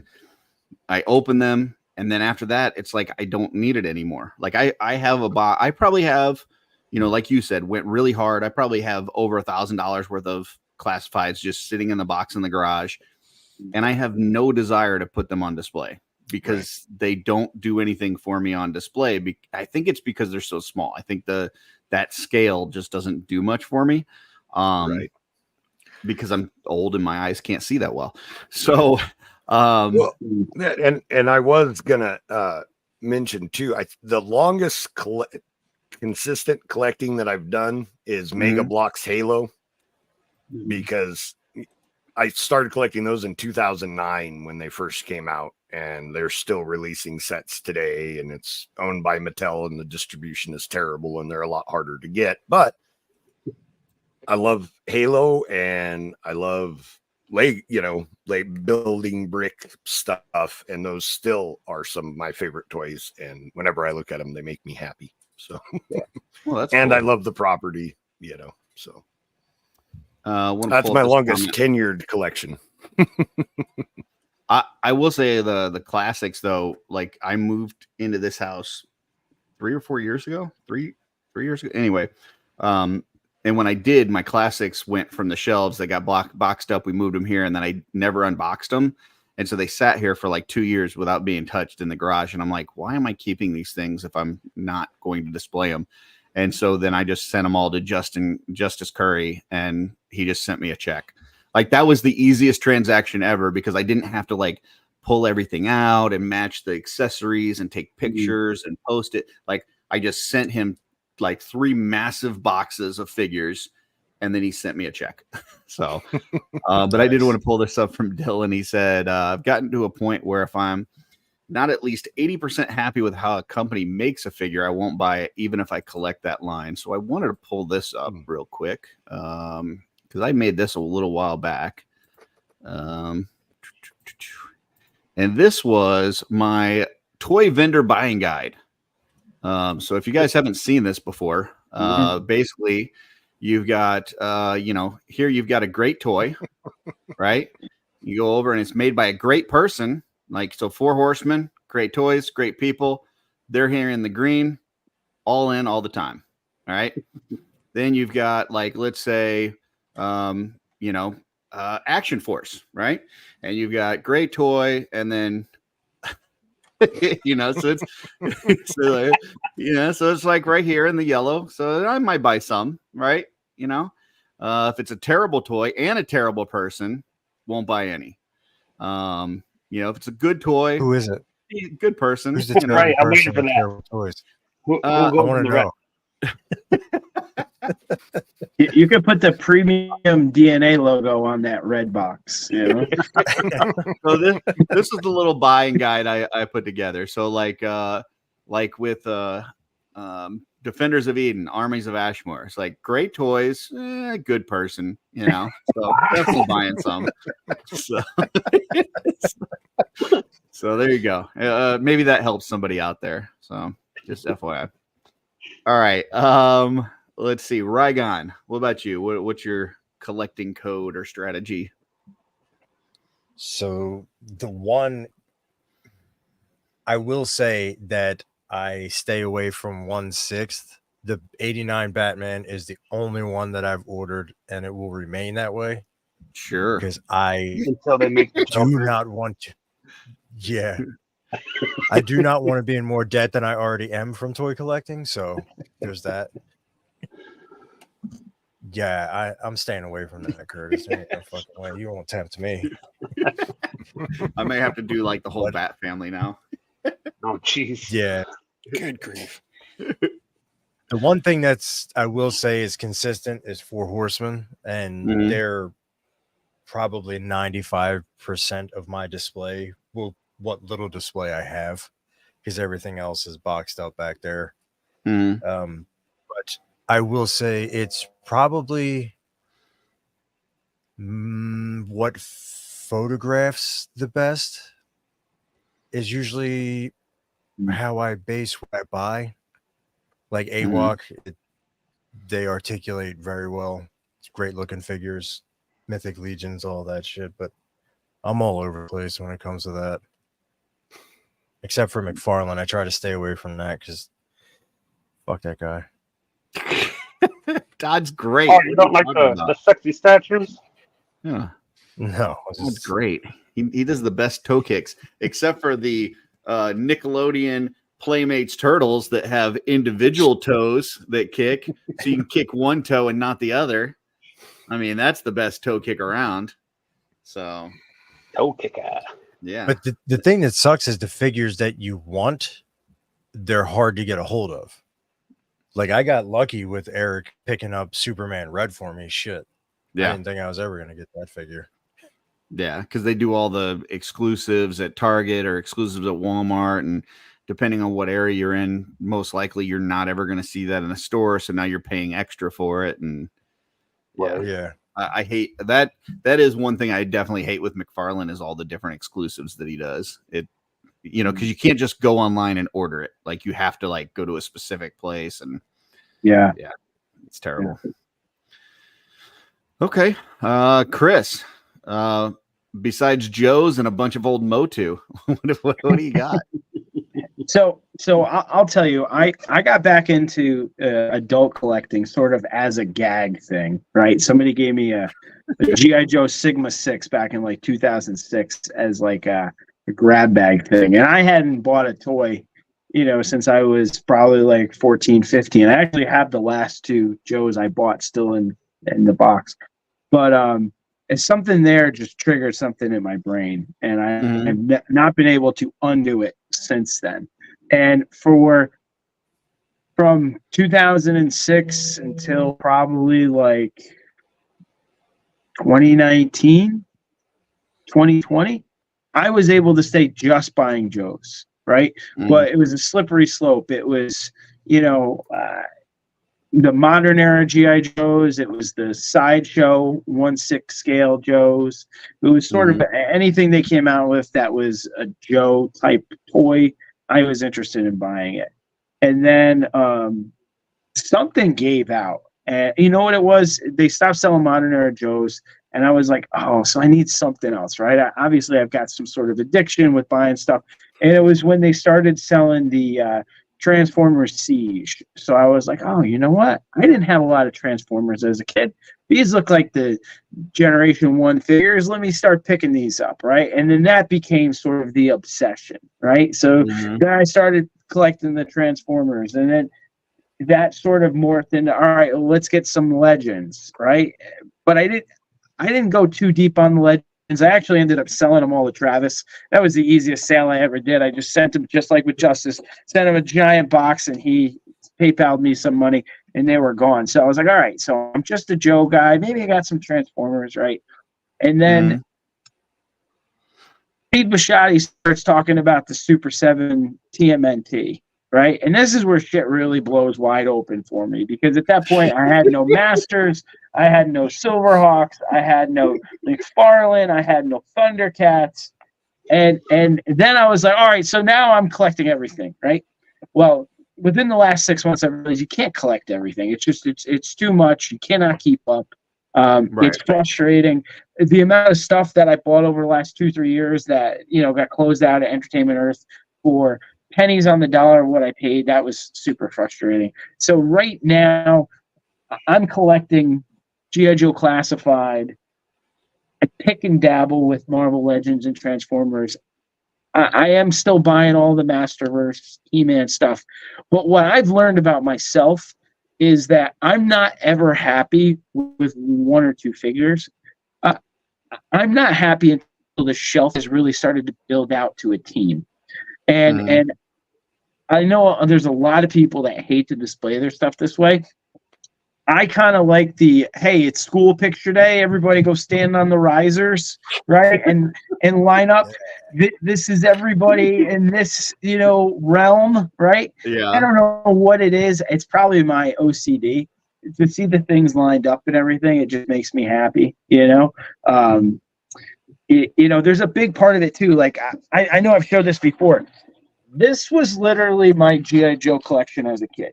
This little cooler, right? Like, a lot of this is, as an adult, you get to do things that you only kind of dreamt about as a kid. I remember, I think I had 2 figures as a kid where it was the same one. It was because I got one for my birthday, and then I got one from a friend or something like that. But we didn't ever troop build, right? So I started dabbling into that because I'm like, oh, this is going to look amazing, right? And I'm always thinking about, oh, this is going to look great in a picture and stuff. I've never taken a picture of any of this stuff. Like, I've never set up a camera. I've never done any of that stuff. That's some white lie that I tell myself. Like, I always tell myself, oh, I'm going to build these really cool backgrounds. I'm going to get this is the year I'm going to get a hot wire cutter, and I'm going to learn how to cut foam, and we're going to make all these cool industrial backgrounds for all this place. It's not happened. It's probably not going to happen. So at this point, I definitely think there's a big component of this that is, a disorder. It's a mental illness. And as I've noticed the walls start to close in a little bit as it fills up, it doesn't feel as fun as it did when everything was really clean, So I'm at the point where it's time to start dialing some stuff back and selling some crap, Todd McFarlane stuff, Bobby Vela stuff, all that stuff's got to go. Like, there's no room to store stuff that you're not going to put on display and that doesn't bring you joy, and the things that do bring you joy, well, I got to be a little bit more picky with them, Yeah, I get you. That makes sense. Jesse, what was the question? What is your collecting code or collecting strategy or whatever? How do you decide what you collect? Well, I'm going to use the lyrics of one of the greatest songwriters of our generation. Or the current generation. I don't know. Not my generation. Some generation. I see it. I like it. I want it. I got it. Okay. Which is totally wrong. I don't hate that song. So do I, but I couldn't get those. I could not. I don't even know. I didn't even know the name of the song. I had to look it up just now. So now I have that on my Google search. Thanks. But that's where my brain went because it was in that one movie trailer, the Fantasy Island movie trailer, and I was like, I was trying to be funny. No, code, it's more guidelines, right? There's no hard, fast rules here. No, so for obviously talking about financial stuff, like don't get yourself in debt over collecting toys. Well, I think we all do that anyway. Don't get yourself in crippling debt. We'll say that. Yes. There you go. So I've always been an out of box collector. Like if I ever have something in box, it's because I have a duplicate of it, and it's something I want to like just have as a special extra. Like years ago, I never really stopped collecting, but I had dialed everything really back.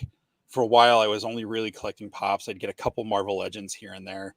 So I had a couple Legends because I only had like Rogue, Captain Marvel, I think Angela, all in box. So I only had 3 of them. I'm like, they're not a team. They don't really go together. Except for Rogue and Captain Marvel. And I was like, I'll just leave them on the box. So I had them like pegged to the wall, as part of like a display. But most everything that I had open was out. And I'm kind of like Chris, like I have, like now I focus mainly on certain characters. So if it's something Raphael I really like or Rogue, I'll get those things. But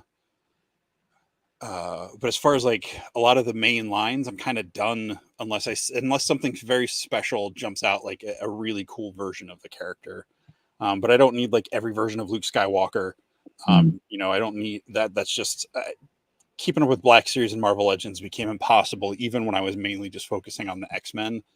Because like you were saying with some of the McFarlane stuff, some stuff you got to like chase down or exclusives, or, they re-released a character in an Amazon 5-pack. So you had to spend like $120 in like 2 of the figures you already had, or, whatever, in a slightly different version. And I was just like, this is ridiculous. So I have my non-specific characters. So like I have a Rogue shelf, I have a Raphael shelf, a couple other shelves dedicated to specific characters. My Mythic Legions rather are all kind of by faction. And then I have a huge shelf over my TV area that is just kind of everything's kind of clustered together within, like Chris was saying, in their universe. So I've got like my Masters of the Universe in one corner. I got my Transformers on the opposite side. Then I've got like some of my G.I. Joes, and then the Ninja Turtles and the Thundercats. Like the heroes are kind of all together and the villains are across the back, because I do have like some troop building with the Stormtroopers and the Cobra Troopers and stuff. So like you get a little variety there. But it's just kind of like my shelf display over there. It's just, to me, I was like, I just want to make it feel like all the fun stuff of my childhood through now is just like jumping off the shelf, like at me while I'm watching TV. Yeah. And sometimes when it's hot, they do. But as far as collecting code, it's mainly Mythic Legions now, and customizing, or like I said, just if it's a very specific character or theme of something that I really like that I get a lot of. But and apparently goats now. Apparently I collect goats now. Yes, you do. Okay. Shaking plush animatronic ones, little.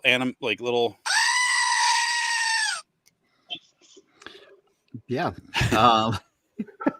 I try to like tell myself, similar to what we were saying earlier, like I'm only going to do this. Like for McFarlane, the way that I've like been able to stop collecting McFarlane is I put together a shelf that has all the characters that I had, the heroes in the Superpowers line. So I've got all of those together, and at least the best versions that have come out with McFarlane that look similar to the Superpowers look. And like, I'm like, okay, I can stop now. And so I don't feel like I need any more McFarlane. Transformers, I wasn't a huge Transformer guy, but like 2 of my favorites were Optimus and Defensor. So I've got that big, huge Defensor, and I've got that Optimus that I just got, the YOLO Park one. Like I'm good. That's good enough for me for my collection. So I try to do things like that where I'm like, okay, this is enough, and I can stop here. So like I just got the Casey Jones that came out, the Mezco one, right? Because I didn't get all the turtles. I only got Donatello. And I just recently watched the TMNT movie again, and I love that whole part with Donatello and Casey like working on the car together and stuff. And so I'm like, okay, well, if I get Casey and Donatello and I put them together, like that's good enough. I can just have those two, and then I don't feel the need to go out and spend $700 on the other 3 turtles. So, you know, I try to do stuff like that, but it doesn't always work. You know, you put these limits, these parameters on yourself, and then you end up breaking them at some point because something cool comes out, and then you're like, well, shit, I gotta have that now too. Right. So and then you just randomly get a 1/6 scale Edgelord. I mean Red Hood. Yeah, Red Knight or whatever they're calling it. Yeah, it looks badass though. So yeah. Anyway. Well, let me ask you guys this. I mean, we kind of went over it a little bit earlier, but do you guys actually go out and toy hunt, or is it mainly just pre-orders for you, or order online? I don't like go out with the intent of finding a toy because that's a fool's errand. Like you're never going to go out and find the toy that you want. But if I'm going out anyway, if I'm going out with my kids or my wife and we're going to go to Target, I'm going to stop by the toy aisle and see what's in there. And maybe there's something that's either on clearance or something I'd never seen or heard of before that I'm like, oh, well, you know, for 10, 15, 20 bucks, whatever, this will bring me a little bit of joy and it's worth that price and I'll pull the trigger. But yeah, there's, at least in this area, there's no point in going and actually looking for a toy that you want. I've got to go online for that. So there's no stores that sell toys where I live, so it's there you online go. only. Gotcha. That sucks. Yeah. You need to move out of adult land into the rest of the world. The desert is my home. I couldn't survive anywhere else. If I change biomes, I'll shrivel and die. Joe is like Mad Max, but he doesn't need the Armageddon part. He just if they can make still suits to make people survive in the desert on Dune, we can make a, you know, I don't know, whatever it is to get you into a more climate. A socializing suit? I think not. Sure. You don't have to be social to move out of the desert. There's other places you can live that are remote. The desert tends to keep people away. That's the appeal of the desert. Oh, I did finally watch the second part to Dune. That was really good. I'm still trying to watch the first part. Huh? It left on a little bit of a cliffhanger, which I wasn't expecting, but or not really a cliffhanger, but kind of leading into more stuff that I thought it was going to be that was going to be the end. Oh, there's dozens of books. Like that's just those 2 movies are just the first book. Well, I didn't know that they were going to continue with the movie series, though, is what I'm saying. Like I thought it was just going to be. They might not. It feels like they set it up to do that, but that's kind of how the book ends. It was enjoyable. I liked it, but yeah, I don't know, Chris. I mean, I don't know. Do you ever go looking for anything? So, you know, I wanted to bring up something. So, we just spent a week up in the mountains, you know, in northern Vermont and New Hampshire, right? Mm-hmm. And when I was a kid, we would go to remote lakes or whatever, right? And I used to always think to myself, oh, maybe in one of these little country stores, you're going to find this old toy that's been sitting on a shelf for forever. That was thought 1. And then thought 2 was I could never live out here because you can't find shit, you know, like you can't find any toys, right? Yeah. So just like what Joe was saying, you know, we spent, you know, a week in a very remote area. There was nowhere around to buy toys, right? I mean, it was a grocery store, right? And I had a thought for the first time in my life. I was like, I could now live here. Because that aspect of my life of toy hunting is essentially now over, right? I can even think of, you know, before COVID, when I was going into the office, I almost always had a 30 to a 40 something minute commute, right? And I felt like I needed that commute because on that commute, I could hit up several Targets, several Walmarts, Toys R Us, whatever, right? And find what I was looking for. And it would have been hard for me to find those things without the commute, right? But now, having not really commuted for the last few years and just how dry retail is, I now get my fixes, online, and it's completely changed that way of thinking for me. I remember when the 25th anniversary Joe's first hit, my wife and I, we couldn't go anywhere without me mapping out all the Walmarts and Targets that we could hit, so that way I could try to buy all the troop builders. And she hated it because it would be like, all right, it's 4 minutes to the beach, but it would take us 3 hours, right? Because I would hit up every single store, right? Oh, that's great. And for years, I actually was like, hey, I built this entire army without buying a single freaking thing online, right? It was almost like a badge of courage. Like, I found all this stuff on a peg. It's totally changed now, though. If I go with my kids to Target, like, I'm really shocked if we find something where I'm like, yeah, this is something that I want to pick up, or would be interested in buying. It's not often at all, Yeah. Gotcha. 1 second, we'll get right to Ryan in a second. I wanted to pull this up. Sig asked what my favorite rescue bot was. Probably the cop car, but I'll be honest, Thanks. I always kept it in the Defensor, together. Like, it's kind of like Voltron. Like, I never understood it in the show, like, why they separated in the Lions, and then you'd always have to form Voltron to beat the bad guy. Like, just stay as Voltron. So I always leave it as Defensor. I will throw out one thing real quick. As far as like the toy shopping, I don't normally go with the intention of buying toys, except when I'm on the road. If I'm on the road for work, like if I'm traveling somewhere, I am definitely getting a toy. I don't care what it is. I'm buying something. I'm going to find a store that has something that is going to give me some joy, because I'm by myself. It's boring in a hotel room. And I used to travel a lot when I was a kid with my old man. He traveled for business. And if we were good in the car, our reward was we would get a toy. And we would go up to the hotel room and we would play with our toy. And it was a moment where it was the rest of everything around you is so freaking boring that you just put every bit of attention and everything into that toy. And it could be the lamest toy in the world, but you're going to have more fun with that lame toy in a hotel room than the most awesome toy in your home. So if I'm on the road, I'm definitely getting a toy somewhere. So I'll just throw that out there. Rygon, what about you? And this might be different for you, because I know you're on the East Coast. You guys get to go to a lot of shows, and that's a lot easier to find toys than it is in stores. But yeah, what about you? Do you go hunting for toys?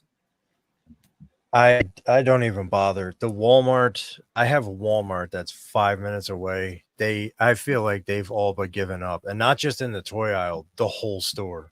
Like, you'll just see the workers. They honestly don't care. Did they take out the flooring in your Walmarts? Like, they took out all the tiles and stuff? Like the Walmarts around here, anyway. Like, it's cement floors now. Like, they took out all the, like, they just given up of trying to look nice like a Target. Like we're basically a warehouse with some shit. Essentially. Yeah. All right, go ahead. Sorry. But there's 2 Targets, and they're 2 minutes apart. Actually, they're right down the street from each other, and neither one of them has anything. It's essentially a waste of gas. But then Jonathan's always saying that in his part of Jersey, where he goes to those Targets, he has shit on pegs. Oh, really? It's like, well, I guess they hate Pennsylvania or whatever. Gotcha. Jesse, did you ever go hunting for anything? I used to, yeah, like back in the early 2000s when the original Toy Biz Marvel Legends were out, and the Lord of the Rings collection from the different movies were out. I remember I would like get off work where I lived in Springfield, Missouri, and there were at least 3 or 4 Walmart supercenters within a 15-minute direction, like anywhere around that town. So I would I'd hit one on my lunch break. If I left early enough for work in the morning, which I usually didn't, I'd check then. I'd try to hit one at lunch, and then I'd hit the other ones on my way home. And there was a Toys R Us and a mall and everything. You know, looking for, like, I remember looking for the so this isn't, We're gonna judge you. The We're vampire. judging. No. Yeah. I didn't. This has nothing to do with me. This is the name of the figure. They called it the Twilight Ring Wraith. So when Frodo puts the ring on, they called that like anything he could see in that version, as far as like the toys and merchandise, was like the Twilight version, because he could see like their true form in the realm or whatever. So like the Twilight Ring Wraith. So in the first movie, when Frodo puts the ring on and he sees it and it stabs him on Weathertop, that one came out, and that was like one per case or something like that. So like that one, I remember finally finding one, and like I think I was a substitute teacher at that point. You know, I just wake up and get calls to go, which that's a weird phase of my life. Don't ask questions. But I remember like The whole show. like picking that up either either found it on the way in to work that day, or Our new primary objective is talking my- about Jesse as a substitute teacher. it was a very short-lived time. Anyway, I remember like getting that and pulling into the parking lot of this elementary school I was walking into to substitute at that day, thinking like I was so proud of myself. And I was like, that was one of the first probably like reality check moments in my life about toy collecting. It didn't do anything, but it hit me. You know, different, you know, and then different times over the years. And then it's just, especially now with like Legions, I can't find Legions in stores. Like, you know, I mean, I've got a couple local vendors that have them, you know, I can talk to and stuff, or going to shows, like you said, East Coast. But like, I'm not going to walk into Walmart, Target and find those things. And the couple things I really want to get, I'll pre-order on Amazon or Big Bad or something to make sure I know they're coming. Otherwise, if it's something I'm just kind of like about, like you said, if you walk into a store and you see something, like today, I was at both Walmart and Target, and like nothing jumped at me. Like, I felt like, you know, it's my birthday, I'm gonna get something fun. I almost got like the Hera Black series from the Ahsoka show, but I'm like, if I wasn't going to pay $25 for this 2 weeks ago, Why would you pay it now? why am I going to do it now? Like, this is dumb. So I didn't. She doesn't come Like with Dylan anything. said, you needed the dopamine rush. So, well, that's what the Mountain Dew's for. Like I've actually worked that, like, no, you know what? That's actually true. I've actually worked really hard to get that rush of buying something and, you know, opening it in the car, waiting to get home. Like, that's still fun when I find something I actually want. But like that need to like walk in and find something just because I have a couple extra bucks that week, you know, it's like, no, I don't need to. Like, there's some stuff I saw that was like kind of tempting. Like, they had the Kino and the Foot Soldier 2-pack from the NECA Turtles, the movie. And I was like, I really want a Kino, but I'm like, I don't really want to pay $55 for this. Like, like it's not. It's that one. It's the what if it was his like street clothes, you know, with the jacket and stuff, maybe. But like, I'm like, I don't want this version of him. So I don't exactly how I missed our toy pickups. But Darla found this at Ross today for $10, which is a Nickelodeon Playmates whatever figure. And I'm like, it's got a flocked hat and a trench coat and stuff. And I'm like, for $10, hell yeah. Like that. If I can get a cool dopamine rush for $10, I'm all over it. You got a cool soft goods set for $10 and a free crappy turtle figure. And a free crappy turtle. That's right. Okay. I say that I've got 2 or 3 of the Raphael version, because there was the regular version. Then they did like the re-releases where they were all in red, which I don't know why I was excited to get that one, because it's Raphael. It looks exactly like the other one I have. It's like a slightly different shade of green. Maybe they didn't sell enough Raphael, so they're like, oh, we'll just put them all out. They didn't sell enough of any of them. Or they had extras of that Raphael, and they're like, well, let's just put them out. let's Okay. just repaint all of them. So I've got a question for you, and this could be, you know, your kids, your spouse, your brothers, sisters, whatever. What does your family think of your collecting? And I'll go first because I think it's a little weird. Like when I was younger, you know, there was a certain age where you were basically told, you know, you're not supposed to be collecting toys anymore. Like you're too old for this stuff, right? And my kids love the fact that I collect toys. Like they bring friends over, they will show them pictures of my collection at school and stuff. And they're like, oh, you know, our friends at school think that you're like the coolest parent ever because like basically like you're old, but you do fun things still is kind of what they're trying to get across. So they think it's fucking awesome. And I would have never, like, I'm thinking back to like when I was a kid, and if my dad was collecting toys, I don't know what I would think about that. I think I would be pretty fucking weirded out. But yeah, what do your family members think of your collecting? We'll just go around. We'll start with you, Alexander. My dad is no longer with me, but my mom and my stepdad, they know I collect. I don't know if they know how much I have. My sisters both think that it's cool. I think they mainly think that they're glad that I'm happy with it, that I have so much joy out of it. My son, he has his own little collection at his house. And he shows his friends those. And he lives in like a really super rural town. And no one really collects toys over there.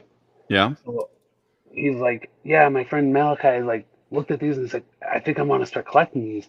And then he goes and says, yeah, well, you should see my dad's house because it's like 100 times bigger than what I have. And so I think he is proud of it, but he is also a reason why I guess I go out and toy hunt. Because there'll be times where I have them, because I get them every other weekend. He'll say, I'm like, what do you want to do today? I don't know. You want to go toy hunting? I go, absolutely. But like with Grand Rapids here, like there's like 7 different Targets, 5 different Walmarts. And we have you guys got a pretty heavy collecting base around there too, to where, you know, even if you're not at a store, like there's so many different, you know, people around there that trade and sell and all that kind of stuff too. But it's a lot. I mean, it's very special to share that with him. And I think my mom has told me this before. She says, you know, it's almost like you're grown up, but it's almost like you reverted, but you're doing it because of your son. Yeah. So in that aspect, it's really cool to see you in this light. You know what I mean? And then with all the fountain stuff, you know, they're proud of me of what I've done with it and everything. But I don't know. I think they're glad that I'm in a happy spot with it. And I mean, if I got rid of everything tomorrow, I mean, they probably wouldn't shed a tear. You know what I mean? Yeah. I get that. Then there's coworkers, which I get time off to go to like Legion's Con and all these other shows around here. Yeah. And they're like, I don't get it. And I'm like, and I've brought like a couple fountains in before to show them, and they're like, it's really cool. I still don't get it. I'm like, I guess you don't have to. I mean, but no, obviously Katie, my girlfriend, she encourages it. Well, I don't know if she encourages it, but she tolerates it. And I mean, she goes to the shows and stuff with me. So I get that about showing your coworkers and stuff. I've got some that like follow me on Instagram and, you know, just think that like when you're doing a custom and stuff is so freaking cool. And then there's other ones that like my boss's boss gets like super excited about my custom stuff. So like, he'll introduce me to somebody that's, you know, some bigwig at the company or something. He's like, oh, you should see all this work that Curtis does. And he'll like start showing them pictures.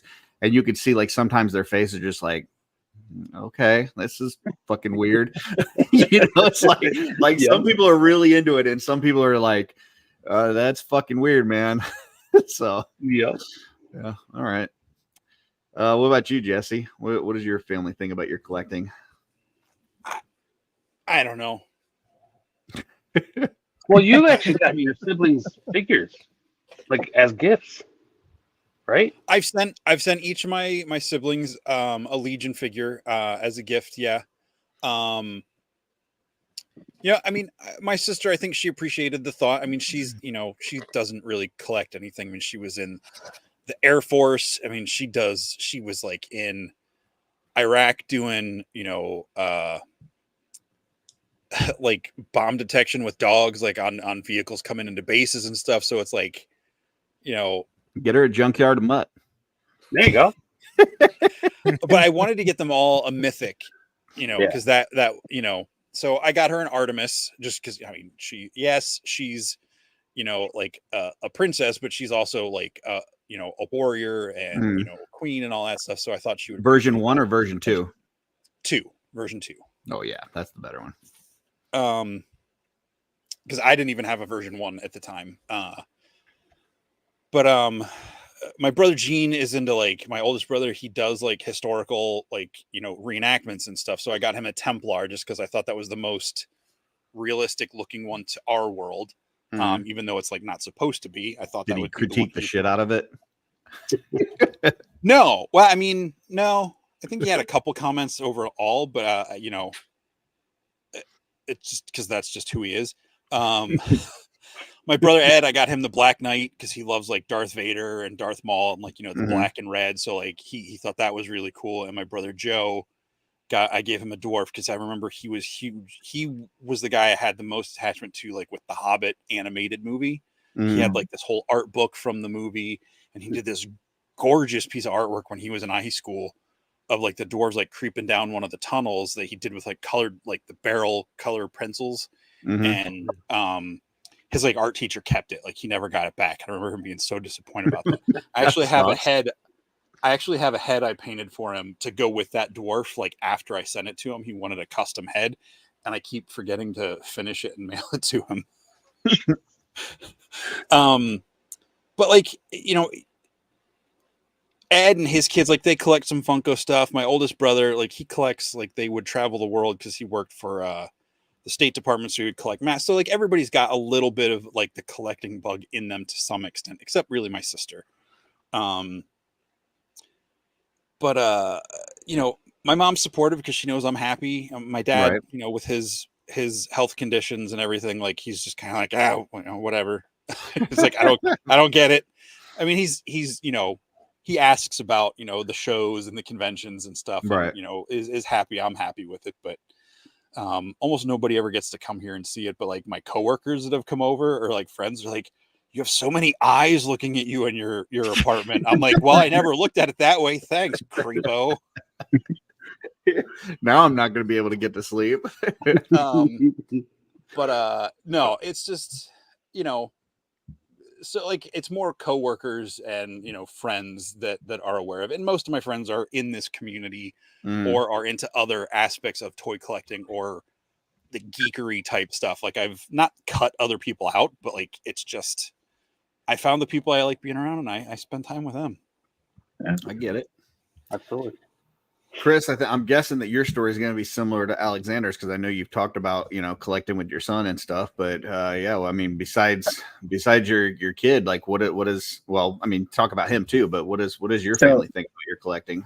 So I've got 3 boys, 8, almost 10 and 12. Right. So, they do not give a shit at all about any of this stuff. I have tried and tried and tried, dating back to when we were little kids. I'd be like, oh, you guys like Lightning McQueen? And I go on a hunt and I find all the Lightning McQueen cars. I'm like, look, you guys are collecting Lightning McQueen. And then 6 months later, it's, oh, Imaginext DC. Oh, all right, let's find them all. Like, they just don't care. They don't have the collecting gene at all, and they're probably better off for it. I thought you said one of them liked the Motu stuff. Was that, did I? Yeah, so my little guy, he loves to come down and play with it. Yeah. But I'd be like, oh, dude. He doesn't need his own. He just wants to play with yours, huh? Yeah, like, he just doesn't care. And, like, Christmas and birthdays and stuff, it's all sporting goods or electronics or video games, right? Like they just Yeah. they don't mind. My wife is really, really supportive. I got very, very lucky because also for years she was the only one who knew that I was even into this stuff. Like, I guess you could actually kind of say I'm still kind of sort of in the closet with this. Like, there's a lot of people that, you know, live in my area, have come to my home. They've never been down here, right? And I also kind of got my family where it's like, just don't talk about it. It's literally the one thing I do solely for me. Like, you know, like I got this image in my head of like the movie The Burbs, where like they've got like the dead bodies in the basement and the incinerator and stuff, and like your neighbors think that that's what's going on down there, and meanwhile you just have a toy collection. like they're planning like to break into your house and see what's going on down there because they think you're doing something nefarious. And they're so disappointed that there's no bodies. It's just right. They get down there and they're like, "What the fuck is this?" This is more disturbing, actually. I used to say that, you know, I would tell them, I'd be like, don't say anything, because like I'd rather have the opportunity to try to explain it. But I would always say, I don't need to explain myself to anybody. So you know what? No, I don't care what they think, right? You know, since I set this area up down here the last few years, I've gotten more family that have seen it, and I've gotten more of the reactions. And it's usually like, oh wow, like I knew you were into this. I didn't know you were that far into it. You know, like I didn't know you had a mental illness. Yes. But you know, my wife will joke. She'll be like, I know who are like the people that you really like or you really trust based on whether or not you bring them down there. You know, like. Right. But as far as work goes, I think all the years that I've done my job, almost 20 years, I only had one guy who I knew he was into the same thing. And it was because he had boss fight figures on his desk. So I was like, all right, that's a deep rabbit hole right there. Like, that's not just somebody walked into a Walmart and have a Darth Vader on his desk. Yeah. So like, I was like, oh, you like that, you know? So like, I would probably say I'm kind of in the closet with a lot of this stuff too. Like, my family knows, but like, I don't like people talking about it. It's because it's to me, it's something so personal, right? Like, because you can't control the narratives with other people, you know, and explain it, right? And to me, it's honestly, it's one of the purest things that I do, because it's all about bringing back the memories of being a child, you know. You know, I had equated it to The Burbs, and now I'm thinking it's more like Sandlot, where they've got like the neighbor next door that they're like afraid of and stuff, and then they get into his house and they just find out that he's got like this collection of autographed baseballs and all this kind of stuff, and it's just like super cool in there. Like, the neighborhood kids are scared of Chris, and then they find out that he's got all these toys, and all of a sudden he's like the most popular guy ever. That's awesome. But he's telling them, don't tell anybody I have this. Yeah, don't tell anybody. Well, did I very quickly, did I tell you guys essentially how I got the USS flag? My wife ended up getting it. You told us that story. Yeah, but that was awesome though. When my wife first told our next door neighbor what I was doing down here and how, you know, I was a big toy collector, I was super annoyed with her. I'm like, what are you telling her that for? Like, that she doesn't need to know that. And you know, she ended up, you know, being like, oh, my aunt has a USS flag, and giving it to my wife to give to me for Christmas. I mean, that situation, I'm probably too closed in, you know, like that would have never happened if it was my way. I would have just, I'd be like, don't share that. You don't need to be ashamed, Chris. It's all right. It's all right. Collecting is cool. One of us. One of us. Rygon, first of all, not only is Amber supportive, we know Amber in a lot of cases is the biggest enabler. So definitely she's a fan of your collecting. What about the rest of your family? How's your family feel about your collecting?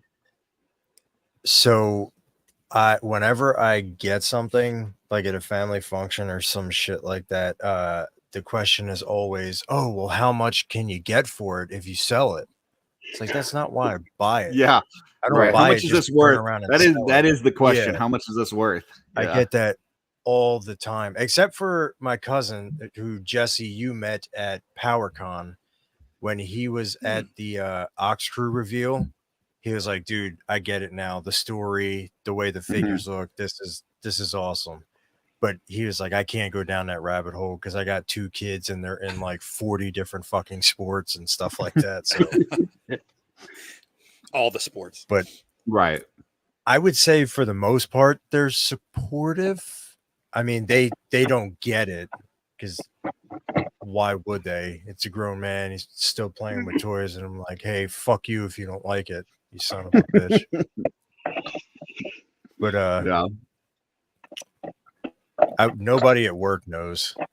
No, yeah. I just started the new job and we are not there yet. So Gotcha. Start telling people that, yeah. Right. You don't want to be first week on the job and be like, hey, by the way, I collect toys. Yeah. I get it. Okay. Joe, what about you? Nobody cares. I am very much tolerated. Son, yeah. No, my kids are all in. I mean, if I show them stuff, they'll be like, wow, Dad, that's cool. I'm gonna go play video games now, you know. They just humor you.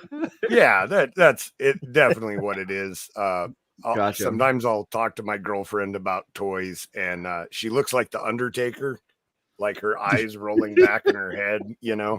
I actually worry about her sometimes, like, oh my God, I might have killed her. That's awesome. And my family is a Western family, yeah, right? Nice. Is a Western family, very much like not into collecting toys or anything like that. Like, yeah, I don't want to say a macho family, but it's a macho family. Like, yeah, like when my dad was little, like little, and he still has them, and it's kind of cool. But like, he wanted a toy truck. And my grandfather's like, I'm not going to buy you that. I can make that. And actually took like sheet metal and an anvil. That's how long ago it was. And made like this toy truck and painted it blue and put wooden wheels on it and stuff. He's still got it. I need to grab some pictures of it one of these days. And he just made him like a couple trucks, you know, in the shop, and is like, here you go, play with that.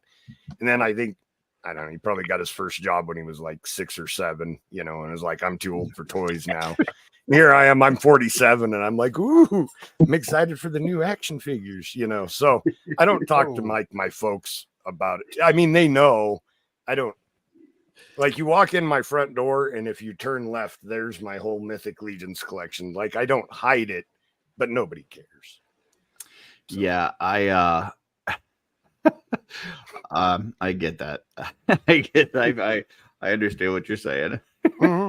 And my work is very much the same too, because you know, I work at a mine, you know, and miners are not sensitive people. You can't be and work in that environment. So it's like, you know, when they're like, what did you do this weekend? I got drunk and cheated on my wife, you know, and it's like, oh, I unboxed some of my action figures. I got another swig. Right. They're trying to get to 1,000, you know. It's a joke. You know. I got 15 already. Right. And they don't say anything, you know, but like if I mention toy collecting or anything, they're just like, okay, you know, like I ran off the road and wrecked my truck this weekend. And it's like, mine wasn't that inventive. So I do want to remind you though, when you say things eventful. like, you know, the whole thing with the anvil or your dad getting a job when he's 6, you really date yourself and make yourself seem old. And since we're the same age, that in turn means you're making me seem old. So you could. I look at that gray hair and I don't think anybody's like, oh my God, you know. I'm just saying, like, you know, we kind of tell on ourselves, Curtis. I wore a gray shirt today and I was like, my beard is disappearing. into the shirt. I thought you trimmed it. Yeah, exactly my point. So we know, Chris says his collection's downstairs in the basement. A lot of people don't even know it exists. I know that Jesse lives in his collection. It basically just surrounds him. Jesse is part of his own collection. Yeah, he's part of his collection. Mine is in my living room. Like literally, you walk into my house. I want to be surrounded by my stuff. So that was one of the things. Like I told my wife, I'm like, I get the living room, and you can have everything else like in the house. So my whole living room is full of stuff. So when I walk in, it's there. There's no hiding it from people. Alexander, Ryan, Joe, what about your guys' collection? Do you have a separate spot for it? Is it hidden away? Is it front and center? Like what? How is your collection? I'm in the basement. In the basement with it?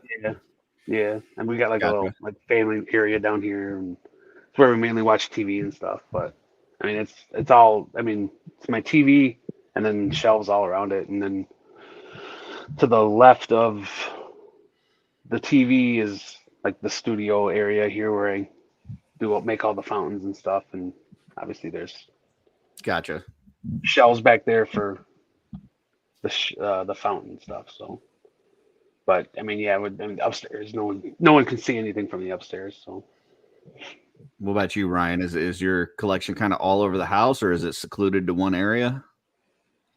Well, it's supposed to be in the toy room, but there's figures everywhere. They're all over the place. Yeah. Well, that's the way it should be. There you go.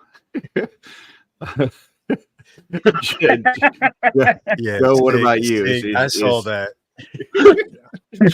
I just read it as you were taking it down. Joe, is yours kind of everywhere, or is it all in one spot? No, right when you walk in my front door, like if you look to the left, you can see my whole Legions collection. So like it's out in the open. I don't really care what anyone thinks, except when I was single, because I was single for like 8 years. Yeah. And I had my bedroom was full of toys. Yeah. And then when I met my current girlfriend, before she came to my house for the first time, I went and I took everything out of the bedroom because I was like, I don't know how she's going to feel about that. I don't want to give the wrong impression. Yeah, I don't want there to be like 60 little men watching us or anything like that. So you're now getting in the same thing with Jesse with the eyes watching you. Yeah. Well, it's the gallery. You know what I mean? Look, there's nothing to watch here. Come on. Oh, that's awesome. So what happened when you broke it to her that you were collecting and stuff? Then she was okay. No, she didn't care. Yeah. I can't stress enough how little she cares. Like she doesn't care at all. The only comments I ever get about it is she'll look at my stuff and she'll say, "That's why you're broke all the time." And that's like the extent of it. But she has absolutely no interest. But it's in a positive way because she will do things that she's interested in that I'm not, and she doesn't expect me to do those things with her. And she has no interest. But she's fine if I'm playing with my toys, playing with my dolls or whatever. Right. She doesn't care. She'll go do her own thing. So I think that's why this has been my only successful relationship. Because we each do our own thing. Because you have your own thing that you do, and the other one doesn't interfere, huh? Right. You have your own complete personalities. Yeah, exactly. And we don't have to infringe those upon the other person. Yeah. And then we can do stuff together and have fun, but it's not like a requirement that we're attached at the hip. I'm only saying these things because we're in the third hour, so nobody's listening. I'll say this about people at work. Like I've been letting my like freak flag fly about all the weird stuff I've liked my whole life. Like I don't know how to hide it. Like it's who I am, and I'm not criticizing anyone that does, but like I get packages at work because it's easier to. I feel safer having stuff shipped to work because if it comes to my home, it's just on the curb. Like on the stairs, that anyone walking down the street. I mean, it's not like a major metropolitan area, but it's it's literally Main Street, and people walk by a lot. They could just scoop it off the porch and walk away with it. So I don't usually send stuff home. So like it's this running joke, you know, like, oh, Jesse got another package. Oh, UPS just, oh, it's not for you. It's actually, it's artwork this time, you know, for the business.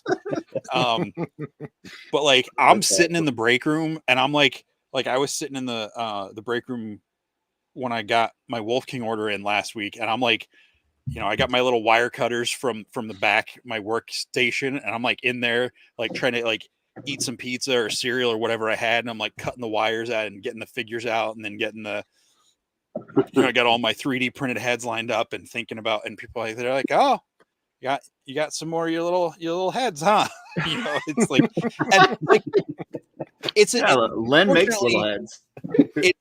Most of the people that work there have some level of like artistic creativity, so like they might not get it, but they get it. You know what I mean? And you know, some of them are intrigued, or they'll ask questions when we do a show and stuff, but like man, I'm like, I don't care, like just bring it on. Like, now I will say this, if I ever have an actual like home and I can have like a separate bedroom that I don't have to squeeze my comic books, my art desk, and my computer desk into, and I can have separate rooms, I probably will not have toys everywhere. Yeah. At least not as much. If my kids will ever move the hell out, we'll have toys everywhere. That's what I'm saying. That's what I'm waiting for, man. Yep. I got 4 at home, and one of them, my son will probably always have to live with us. But yeah, man, when the other 3 move out, dude, yeah, toys everywhere. Gonna buy an airbrush. Oh shit, I'm not supposed to say that. Never mind.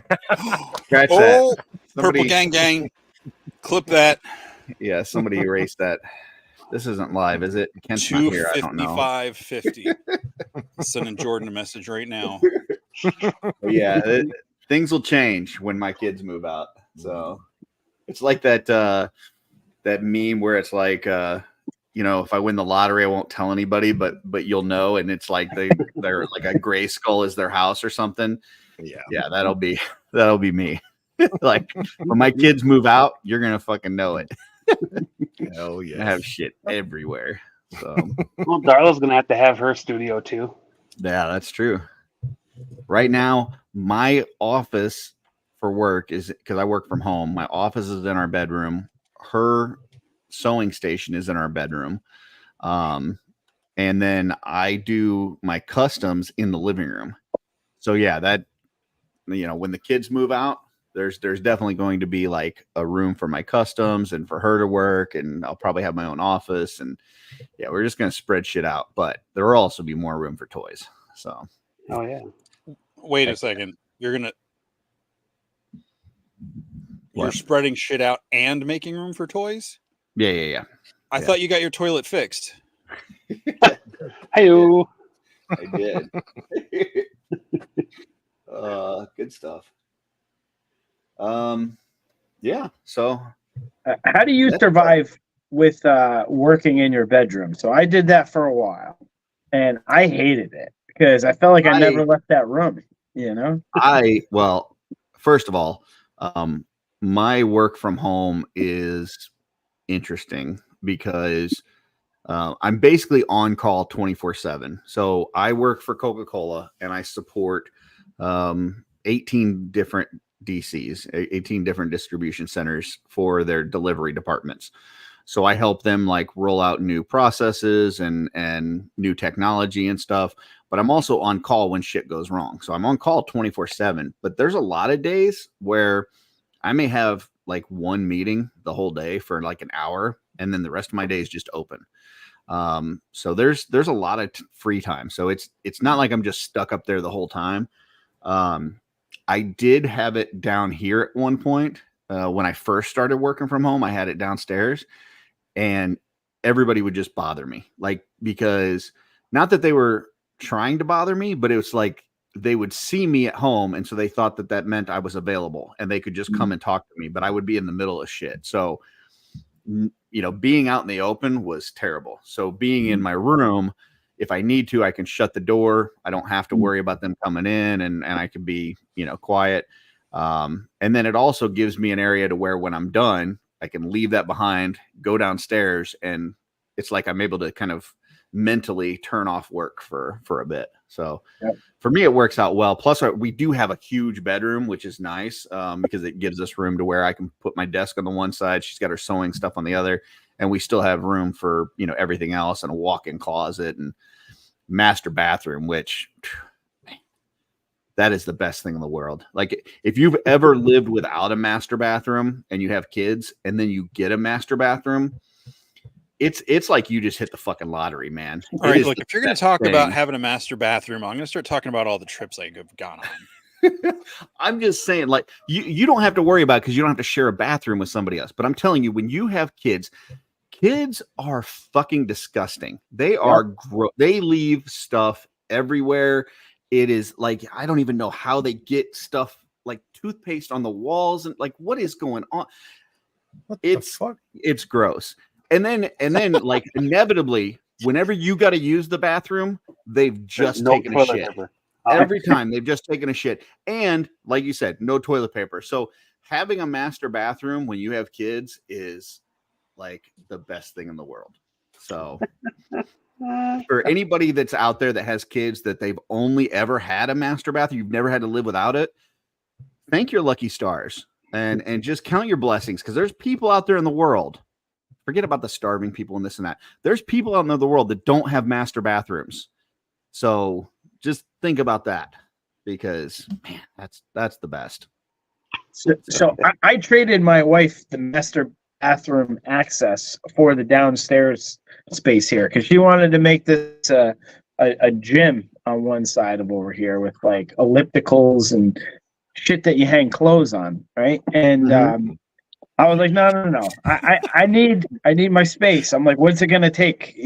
She's like, I want all of the master bath. She's like, I don't want it to ever smell like you just went in there and blew it up. Her closet is attached to it. She's got a whole makeup, hair, beauty spot, right? And I was like, oh, done. I was like, I'll share with the boys. Worst decision I ever made. Like, those kids, they have destroyed that bathroom in the 4 years that we've lived here. And yeah, it's terrible, man. I don't think there's a single bolt holding down the toilet in that room, because they launched themselves into it, right? Like it's a freaking NASA seat and they're testing G-forces, right? Like, just earlier tonight, I went to flush it and I'm like, the entire toilet moved. So that is an every Friday thing in my house, is I find some sort of massive thing that they destroyed, which sets the tone for the weekend. So I didn't think I had anything to do this weekend. No, we have to repair the toilet this weekend, But yeah, there's the same drawer that houses their 3 toothbrushes also houses my toothbrush. Oh boy. And I can't even think about it. Like, I just have to close my eyes and reach in and just roll with it every day. Meanwhile, my wife's, you could literally eat off the back of the toilet in there. It is the cleanest. It smells nice. And she can tell. Like, we had family over a month ago, and like, there was somebody, and we have, 2 bathrooms and then the master. There was people in them, and I had to go, right? As soon as she came upstairs, she's like, did you break the contract? Did you use my toilet? The contract. I'm like, I had to. It was that or like outside, Like, she's like, the deal. You're not supposed to be in here. I'm like, I know. It's post-coitus only, It's funny that you said that about hanging clothes on the ellipticals and stuff. We used to have a treadmill in our bedroom, and I called it our towel rack because that's all it ever got used for, was to hold towels. And Darla fucking hated it. That was like, anytime I called that the towel rack, she was not happy. She's like, I used it 3 weeks ago or whatever. We ended up getting rid of it because it never got used other than to hold towels. So then she got this like little mini trampoline that's up there now, and so every now and then I'll just hang a towel or something over it. She's like, "This is not for holding towels." A buddy of mine bought a Bowflex. He's a bigger guy, you know. Yeah. And I said, "Oh yeah, I've always wondered about those. What do you think of it?" And he said, "It's a $3,000 coat rack." You know? Yeah. So yeah. There you go. All right. Well, we're over 3 hours. I think that's a show unless anybody's got anything else. It was a good show. It was fun. Hell I had a good time. Yeah. Especially when I got to yell at Trevor. That was fun. Oh no! What did you yell at Trevor for now? It was a whole thing. He was, yeah. Well, you'd have to go back and watch it, but it was a good time. I'm not going. We had some good conversations about HasLabs. So,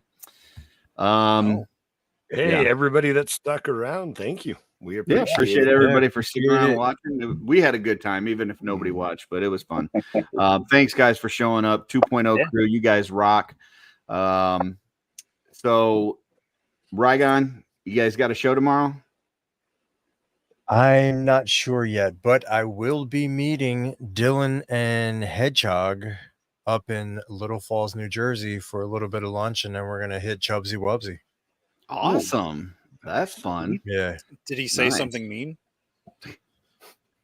We're going to be going to his store to possibly purchase toys. Okay. Yeah. Not actually. You're going to buy his store? Wait. So you're toy hunting? I said purchase toys. Yeah. Gotcha. He is toy hunting. Yeah. But Joe, at a legit store. You're not live tomorrow, right, Joe? No. Are you traveling? Or are you done traveling now? No, I'm traveling this weekend. Yeah. Traveling. Okay. Chris, you got anything going on you want to let the people know about? Nope. I'll see you next 2.0. All right. Alexander, you got any shows coming up or anything people should be aware of? I think Toy Haven. I'm not sure. The other Matt Rodriguez show. His dinos should be coming out soon, shouldn't they? Well, I thought they were supposed to come out 2 months ago. I have no idea. All I knew was that he said that they were supposed to be out well before Legion's Con because he thought he would have some for sale at Legion's Con and all the orders would have shipped by then. But yeah, I thought they would have probably been out by now. So fine-tuning. Well, I mean, Legion's Con is still like 4 months away. Yeah, but didn't we talk to him? What was that, like 2 months ago, where we thought it was like on the verge of coming out? Like he had the last samples and stuff that were in box, and I mean, he just showed off an update with all the box art, and usually that's one of the last. Oh, did he? things I didn't to see get that. done. Yeah. How'd the box art showed look? that off yesterday or today. It was like the side view, so it's like what do you call it? The mural where like you line all the sides up, and it looked pretty cool. That's Nate Bartsch, right? Did that? No, that. I think I thought it was his. Oh, I thought he said Nate was doing it for the Kickstarter. Maybe I'm wrong. Okay. Oh, maybe, I don't know. All right. And then I will not be on PGG tomorrow night. They are supposed to be on with Chris Garwich. We'll see. That's supposed to also have happened 4 times by now, and it hasn't. But I did record a message for them for tomorrow night, but they will have fun with Chris or whoever's on. And then Sunday, Jesse and I have a fun show. You want to let the people know what we got on Sunday, Jesse? Well, this Sunday night we're hosting the one and only Dorkler, aka who? William Eric? Dranowski. Nice. Mm-hmm. That'd be cool. I was trying to say too many words at the same time, and it was coming out as none of them. But yeah, Dorkler is going to be on Sunday night. We're going to be just talking with him, doing our normal thing, and then we're going to focus a little bit on Figure Obscura through part of the show. So come by, hang out for that, and check out the shelf selections at the beginning and all that. So yeah, it should be fun. We'll talk to him about all of his experience with the Figure Obscura reveals and what that process is like, and so we'll be going through each Figure Obscura and just kind of getting thoughts and talking about any stories that he has with each one, and it should be a lot of fun. So Mm-hmm. cool. And keep an eye out early next week for a new episode of Allegiance Quest. Are we going this Monday? Should be. That's the Sweet. schedule. Sweet. Unless something happens. But that's Unless the somebody plan. dies. Okay. Unless the people who didn't do a show last Monday decide to do a show this Monday is the only thing I can think gotcha. of. I don't know. But that my expectation is to do one this Monday. That should be fun. Should Awesome. be. And also for anybody that's still watching or anybody is watching on replay, please hit that like, please hit that subscribe. We are still trying to get up to 500 subscribers so that we can do some more giveaways. We got some at 400, some at 500. Good ones. Yeah, some really good prizes. All the ones that we had from the last one are already sent out and people have gotten them. And we did some giveaways last time on Shooting the Shelf. And then the survey that I talked to you guys about at the beginning of the show for Jeremy DeWitt doing a live song at Legions Con. Do you want OffWorld?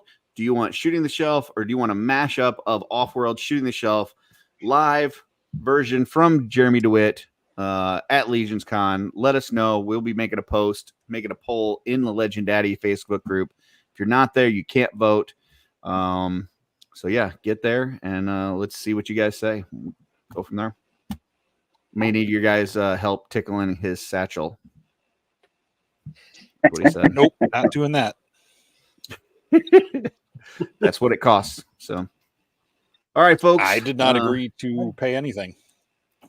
We'll get you involved. Nope. Until next time, we'll see you on the OffWorld.